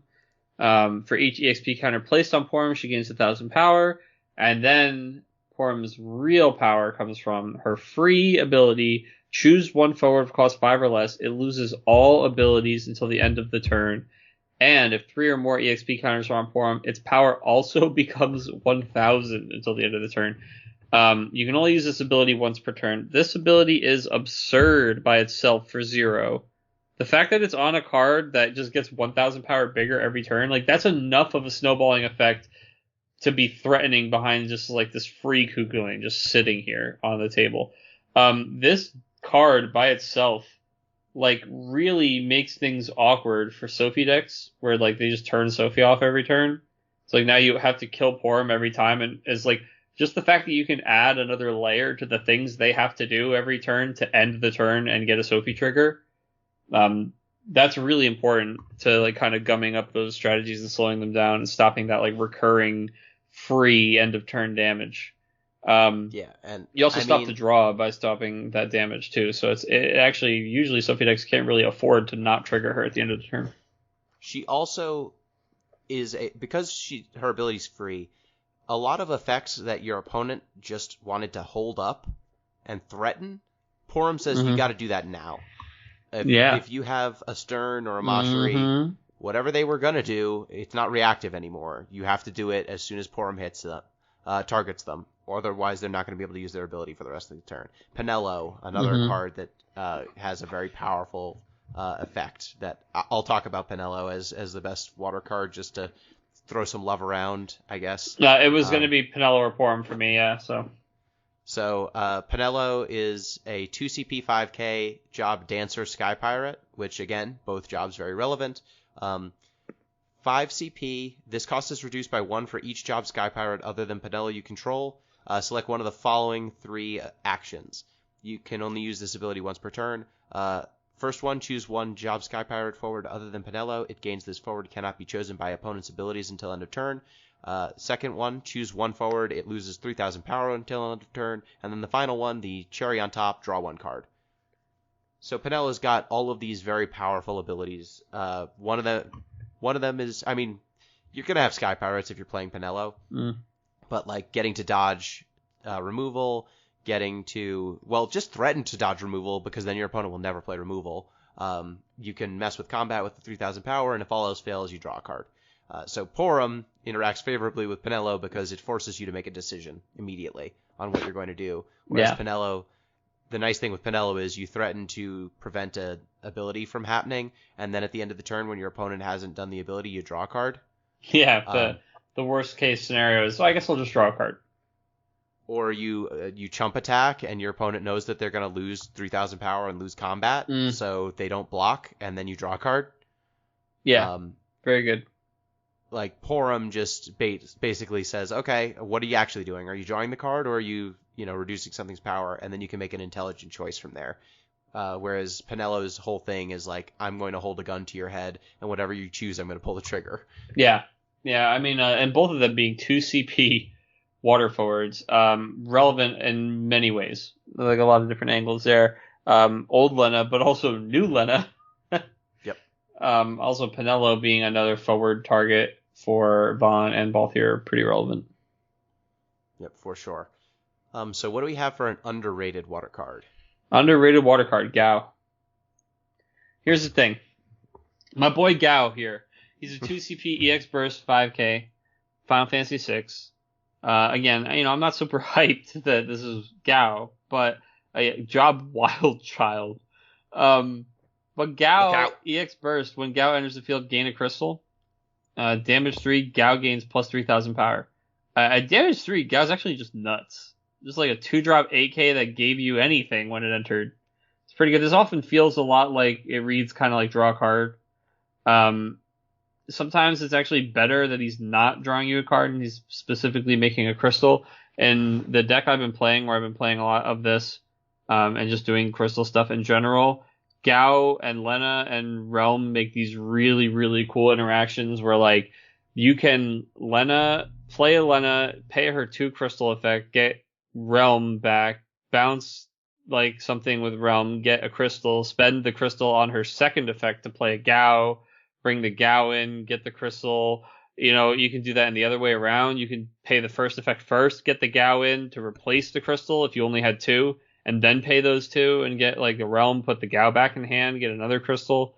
Gao just ends up being, like, again, because he's a 2 CP water forward, highly replayable, highly bounceable, just like this cyclable card that generates a crystal for you. It makes, between this and just, water also has the backup, just like everybody else, a standard unit backup. But Gao is, like, probably just the most efficient other crystal generation, like, outside of the spenders, right, in any of these colors. Is it a little bit boring? Sure. Is a boring, decent body that makes a crystal exactly what you want in a crystal deck? Yeah. He's got the EX for the icing on top. Guy's just really strong in boring ways. Yep. He is. The fact that he becomes above curve. Becomes way above curve. Becomes an 8k. Yeah, at a fair damage number. That's what does it for me. Like, I'm not in for just the crystal, but I am in for something that's going to stabilize the board and give me a crystal. Yeah, no, he's like a really good kind of quote-unquote weavy, right? Like, he has a similar feeling to a Viking. You play him not because you want the Viking. The body helps too. but you play him because you want to draw a card and just have like a body. Like the body could be anything, right? Well, instead you have a relevant body and he gets that effect. And he just feels really strong. Yeah, for sure. For me, I'm going to go with Mog 6 because I haven't seen many people talking about Mog 6 in a positive way. Dude, Mog 6 is very good. I see a lot of people playing him. When he enters the field, you may pay 1 crystal. And I doubted him at first, but I now am a buyer now that I think that water crystals is a real thing. So 2 CP 5k, Warrior Moogle for that warrior synergy with Guy. When Mog 6 enters the field, you may pay 1 crystal. When you do so, draw 2 cards, then discard 1 card from your hand. At the end of each of your turns, choose up to 1 forward other than Mog 6. During this turn, if you've drawn 4 or more cards, return it to its owner's hand. If you've drawn 6 or more cards, put it into the break zone instead. And then Mog 6 has an S ability, Water Harmony, S and 1 water, draw 2 cards. You can only use this once per turn.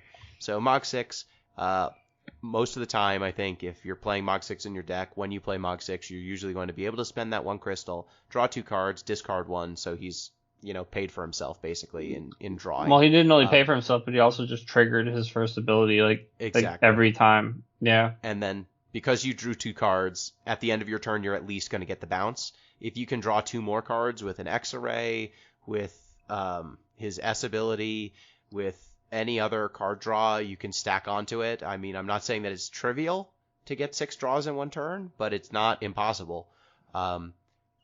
If he breaks something, and it's every time you draw 6 or more, you break something. So he's got this just ability to sit and play, taking a little snooze, sitting on his He's the only card that's literally asleep. Dude, he's just laying in his bed asleep. And he's doing his best work. And he's dreaming of murder. And he is doing his best work. Yeah, so I think Mog 6, if you're going to be doing the crystal things, he's going to be in your deck, and he's going to be just helping you get in there for damage. He's going to fix your draws, and all that stuff just comes together to make a really compelling package. Even it's if also not huge. Really, really worth mentioning that the Amaro that was already good, the Amaro Legend, just becomes like an entire tier better of a card because there's not only a playable Mog 6, but that this guy costs 2 and draws you additional cards. Making that Amaro 5 is disgusting. For sure. What do we think is an overrated water card? Overrated water card, Hilda. Boo! Sorry, buddy. Here's the deal. Guess what? We didn't play Gramps, so we're not playing Hilda. I know that people are like, it's just better than Gramps. I mean, yeah, true. It's a 4 CP EX Burst backup, Hilda. It's a job princess. When Hilda enters the field, draw 1 card. Damage 5. When Hilda enters the field, choose 1 forward of cost 3 or less in your break zone. Play it onto the field. All right. Backups that are basically like summons suck. So backups that we want to wait until the best time to use them really got to do something crazy. Damage 5 is a little too late. Damage 5 playing a forward of 3 or less after I paid 4 for the backup. I mean, I guess I get to draw the card too, but if I'm at damage 5, I mean, I guess I'll play a backup just to get a forward and draw a card, but I'd really just rather it be a forward that played a forward at that point, if you're that late into the game. The fact that it's a princess is a moot point because there's actually so many good targets, and you're always going to search for those targets when you play the Sarah backup because you're probably setting up. You're not late in the game where you're going to play the Sarah backup and then go get a Hilda and pay another 4 after you just paid 4 on the Sarah back. That initial investment, yeah, you get this rebate back. But you know what? I'd rather get this thing on sale than get the rebate, man, because you got to wait for the rebate to come back. You have to get rid of something up front that maybe you didn't want to get rid of, that maybe you don't quite have that extra spending money. I think that there's just literally no shortage of good water backups. We didn't play Gramps, and I don't think we're playing Hilda. If you are water, if you're mono water, and you want to play Sarah because maybe you're playing Mashari or some other princess forward you want to search, is Hilda the best water absolutely not backup? No, it's Ovelia. Job princess. No. It's Ovelia by absolute landslide. No, you always... Nope, you're playing 2 CP Ovelia and you're playing Agrius, dude. Every time. 5-drop EX Burst Agrius is just so nuts by itself. Yeah. You play the Sarah into another 2 CP backup because it's always 2 CP, so it's a good turn 1 play. I think that's just easy. Yeah, no, I don't think that you're hyped about a 4-drop for a 4-drop for a draw a card. For a draw card. Yeah. I mean, Novelia gets me draw a card every time I play Agrius. I think that we will see people play Hilda as a Sarah target. I think that people will make that mistake. I agree. And we shall see on how big of a mistake it is. Yeah, man. Look, you know what? Like, if that said Opus 5 116C, this card would have seen some play. Look, she's just a Lena. if you But she's not. And they also made a better times. Lena. They made a crazy good Lena. So my overrated for this, you hurt me. Sorry. It's fine. I know that she's not amazing. I just like it's EX. It's I good. played It's Gramps. just not. I mean, yeah. I like EX bursts. Yeah, I like no. self-damage decks, and she slots into that. Just like play I could better see playing EX that in a bursts. self-damage one. Yeah, you can play an EX that searches for Porum Yep. instead Why of not get a both? random card. Hey, you don't have that kind of room, man. I don't know what kind of backups line you're running. A bad one. Yeah. So, Umaro, I don't love of the crystal generators. It's 1 yeah. CP 9K. Yeah. He's a Yeti. When Umaro enters the field, if you don't pay a crystal, put him in the break zone. When he's put from the field into the break zone, gain a crystal. I don't like. He's a 1 CP 9K, which is cool. If you don't have a crystal, he gets you a crystal. But I don't think 1 CP for a crystal is a good rate. Yeah, like, no. A crystal, no body. People have been like, oh yeah, you can just generate a crystal with him. Worst case scenario, or sometimes he's in 9K. I don't care. I don't want like a 1 CP 9K that's vanilla. I actually don't want it. I wouldn't play it. It needs to do something. It needs to have some kind of synergy with my deck. I think that this was a galaxy brain move by them. They gave us an Amaro that they knew we would never want to play, so that we would be guided back to the legend Amaro now that there's a new Mog. Yeah, and that's kind of the thing is that vanilla 9K I'm not that into. Especially when, like, we've talked about some of the other ways you can spend crystals. I kind of love his art, though. I do really love how he's got, like, great. a blue cave thing going on, and he's a water Yeah. card. I don't know why he's a water card. But, He's the other things he's a we do. literal Yeti. I don't know why all the other cards were It ice. got warm and the snow melted. And that's He why does there's look like blue he just behind stepped him. out of the shower, dude. Like, Yep. This Yeti is getting steamy. yeah, man. I'll tell you, you know, there's some attractive stuff happening here. I just don't think it's worth the crystal yet. Yeah, like It could be in the future. Just this element, we've got Lena, who's got, you know, when she enters the field, and we haven't read Lena. We should read Lena because you're going to see Lena a bunch if crystals are any good.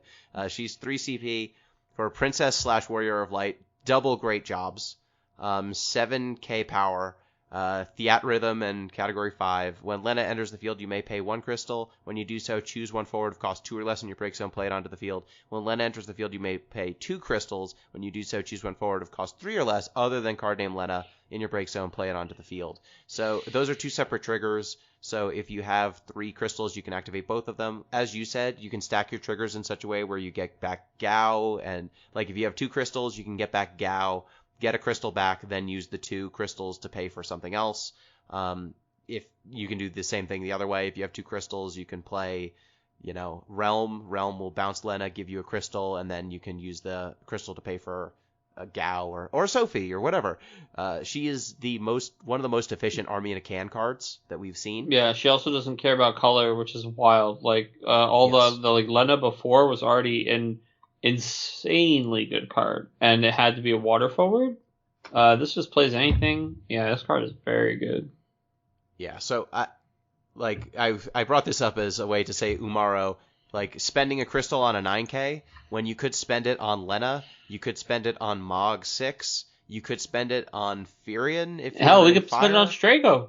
You can spend it on Strago. We could who choose a bounces forward, stuff put and it draws back you in the hand and cards. draw a card. I mean, that's better than Amaro. You can spend it Yeah. on Realm, who goes and gets you a monster. Like a bunch of the other uses of crystals are just more efficient. Because vanilla 9Ks aren't outstanding anymore, unfortunately. And you know why I'm into the Lightning, who's mostly a vanilla 9K? Because I'm not drawing her or casting her. I'm playing Yeah. her for free off of someone else for not a card. Yeah, So, yeah. I agree. So moving on to light and dark, there are only 4 again, and these are weird. Do we want to just touch on all of them? Ace is we really can weird. if you want. I have a best under over, and I ignored Ace. Yeah, so Ace is he's interesting. Hey, he's cool, I guess. 4 CP, 8K, Class 0 Cadet. You can only cast up to 2 cards per turn. You can only cast forwards from your break zone if you're. You can cast forwards from your break zone. If a card is put into your break zone in any situation, remove from the game instead. And when Ace enters the field, discard your hand. He's a weird combo card. This card, he's got this weird situation that I don't tend to love in designs, which is if Ace sees any play, it's because he's broken. Mm-hmm. I don't think there's any situation where you play Ace fairly. Can you pour? Wait 1 second. Let me read Porum. Mm-hmm. Can you Porum your own Ace? Can you pour him Ace? Yeah. Yeah, so you can play 2 cards out of your break zone, Porum him so that you can cast more cards and then keep going. And you get rid of his downsides. Like, that's a thing you could do. But like I said, if you're going to be playing Ace, it's because you're doing something disgusting and broken. Playing him fairly doesn't work. You're going to discard your hand, and that's a bummer. Like, there's all of these hurdles you have to clear, and the only reason you'd ever want to clear them is because you're doing something broken. I mean, I don't understand why this is Ace. I don't understand a lot about this card. All the cadets die, and he's playing them from the grave. Yeah, well, is he though? Or is he just in the grave himself, right alongside? Are you not compelled by my scenario where I've played Ace and then Porumed him to get rid of his downsides? I'm working on it. I'm coming around. It's really hard in the shadow of this other light card. Yeah, Noctis. Noctis is who I had for best out of the light and dark this set. Yeah, for sure. Noctis is really cool. I think that I might have been iffy on the power of party-related synergies before Avalanche, but now I'm just a believer that if the payoff's there, it's just worth. So Noctis is a 2CP light forward, category 15. He is over curve at 6K. And Noctis can form a party with forwards of any element. When a party you control attacks, so not when a party with Noctis, just whenever a party you control attacks, select one of the 5 following actions. If 3 or more forwards form a party, select 2 of the 5 instead. Your choices are choose 1 forward, deal it 8,000 damage, choose 1 monster and break it, because we just add that into every modal effect forever now. Because to hell with monsters. Choose 1 character, dull it, and freeze it.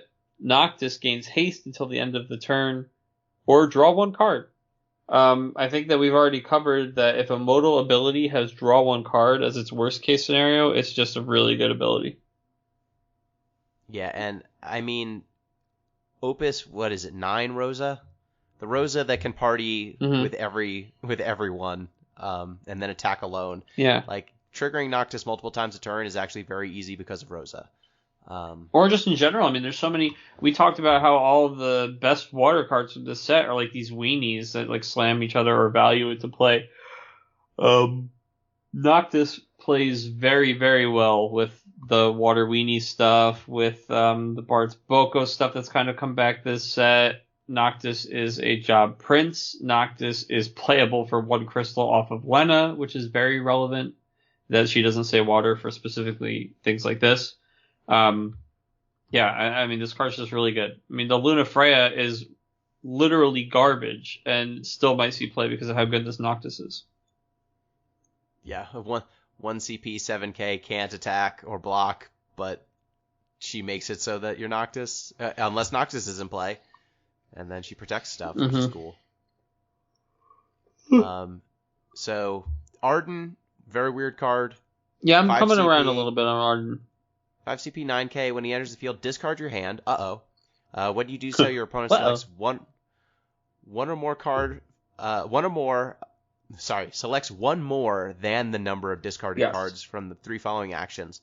Your opponent can select the same action more than once.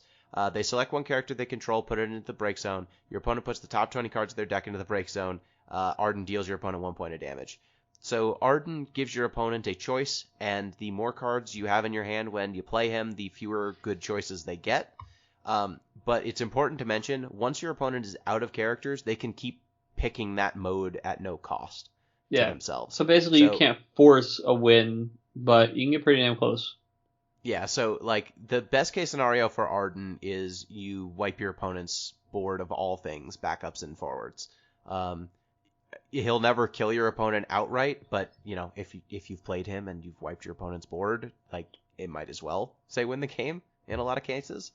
My problem with him is just he's in this weird spot where if the format stays hyper aggro, you just end up where they go under you. Like your Arden won't get all of their stuff if you try to play him early, and you don't have time to build that hand size and play him late. And also he's got a real Amaterasu problem.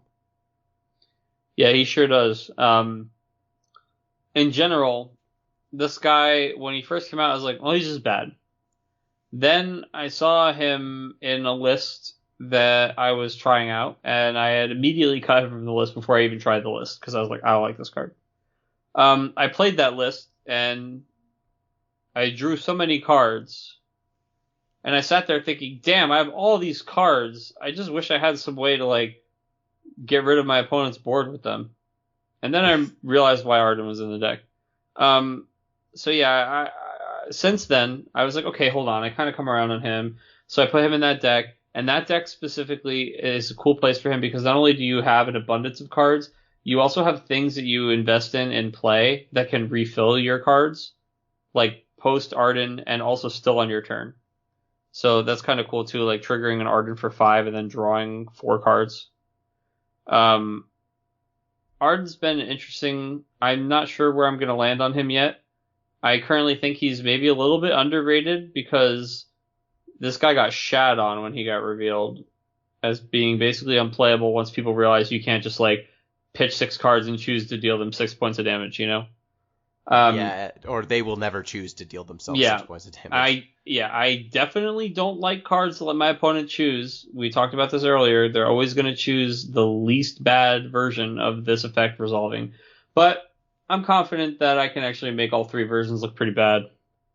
So I think once your hand size is 5 or more, you're probably they're going to have to choose something that hurts. Yeah. Once it gets high enough, and he's one of the only cards in the game that can effectively convert cards in hand into like board presence without having to actually play spells. Or like cheat more guys in, yeah. Yeah, I think that's useful. Like, having a way to turn your heavy draw into a win without having needing specific cards. Like, it's just a very generic one-sided board wipe in a lot of contexts, and that's good and a lot of the time.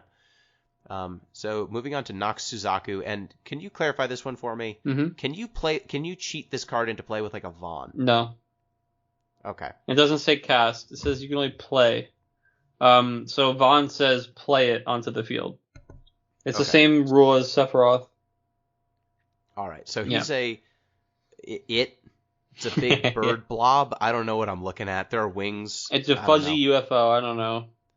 It's 3 CP for an 8K type Dude, this 0. is like some kind of horror chandelure, like. Yeah. It's fuzzy chandelure. It is a horror chandelure.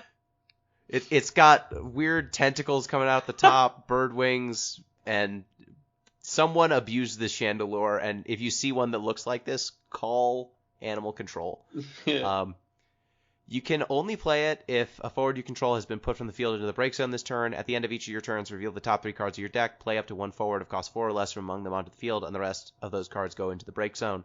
So it's like a weird Golbez, like the last set Golbez. It's more flexible than Golbez in what it can play and how many cards it sees, but it's less flexible than Golbez in that you need to play cards that probably self-break in order to play Nox Suzaku at all. So I think it has a natural place alongside lightning stuff, alongside your Kingsglaives, any of those style of cards that can just self-break at will. It actually goes surprisingly nice. Well, no, actually I was going to say those monsters in this set that they self-break at end of turn, right? Not at end of combat. Yeah.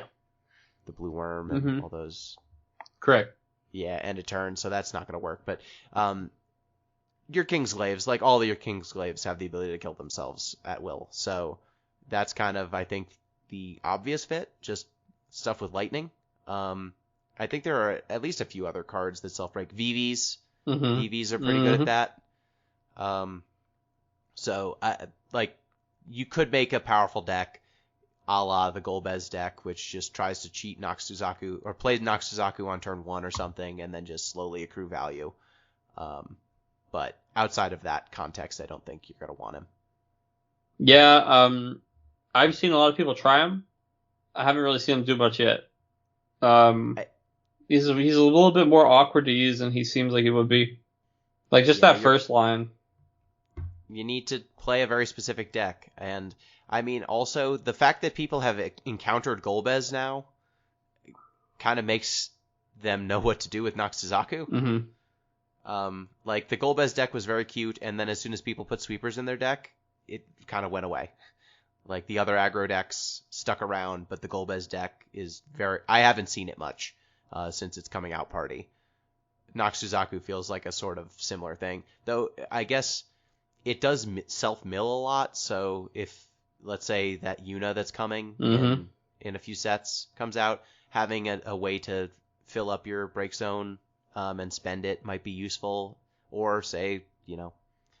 But you can't play with Stern and Mashri, which kind of hurts. You can't play with New Ace.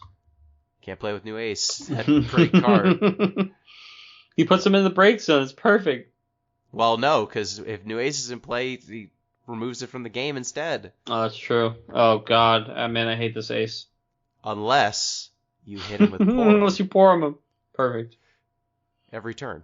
Yeah. So I think that's it for the set. Like, the starter cards came out, but people have been playing with those for months. I'm sure you know how they work. Avalanche is really good. Avalanche. Turks is a decent aggro style. Turks is actually very good against other aggro decks because Doga and Avalanche both want to attack to do a lot of their things. So keeping the same forwards on the field but locked down actually stops them from a lot of angles.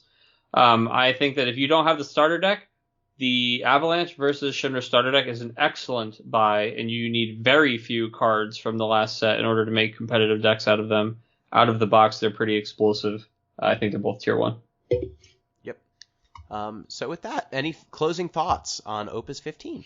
Opus 15 is a set that we weren't really sure what to expect at first because we knew crystals were coming, and I know that energy had been this like cursed like mechanic everybody had really been worried about from the very beginning. But they, like, just to give context there, like, energy, the thing that made it so powerful was that almost every card that used energy made energy too. So there wasn't this, like, there weren't many cards like in this set. Almost all of the cards that create crystals don't necessarily consume them, and vice versa.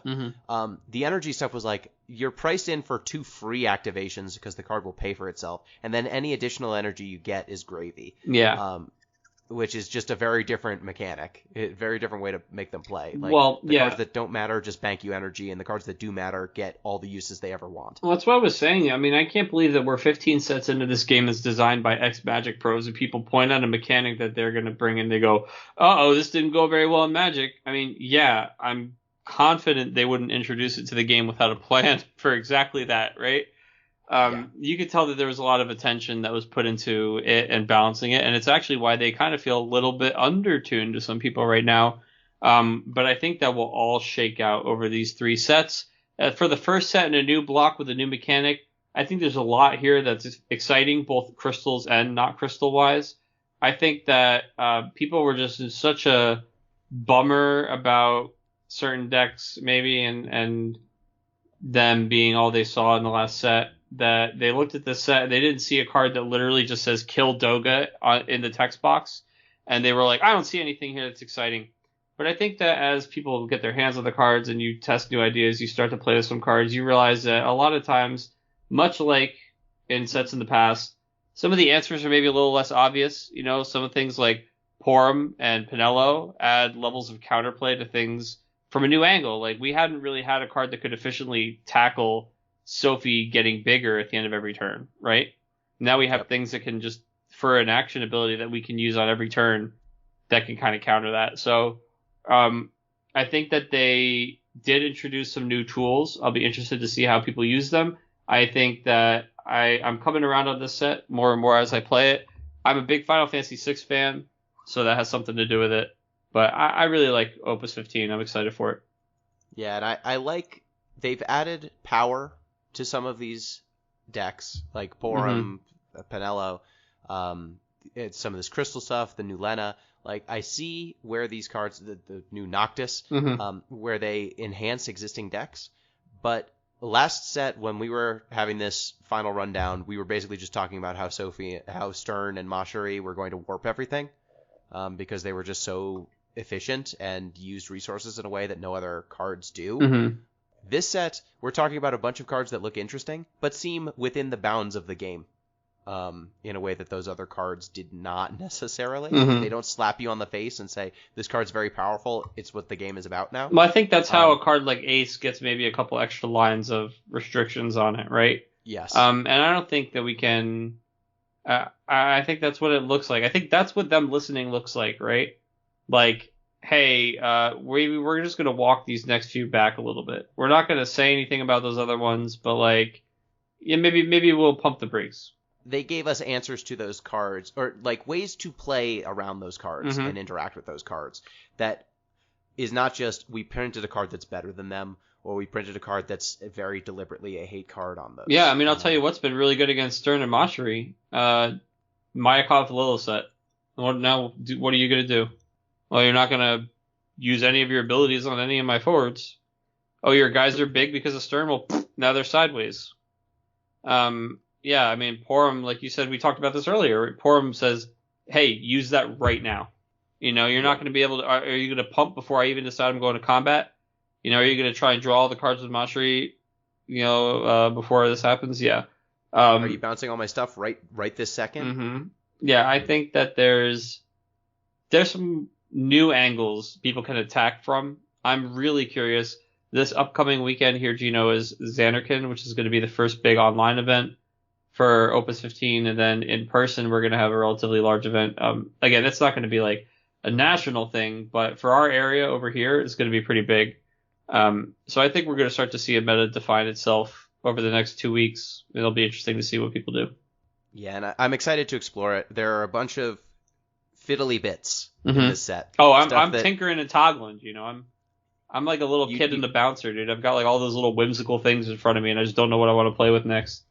Yeah, they dumped out a box of Legos, and some of these things are shaped like wings, and I'm like, well, I guess I can make a plane, which is, I think, a little bit cooler than when someone gives you, the Death Star or the X-Wing. Like, yeah, step by step. Yeah, man, so I'm going to build a mech. Yeah, it's like, we are all the special from the Lego movie. That's right. Right now. So thanks, John. Before we sign off, reminder, you can get in touch with the show at DeepListensPod on Twitter, deeplistens.libsyn.com. We have our comment sections and deeplistenspodcast@gmail.com. You can support the show on patreon.com/deeplistens.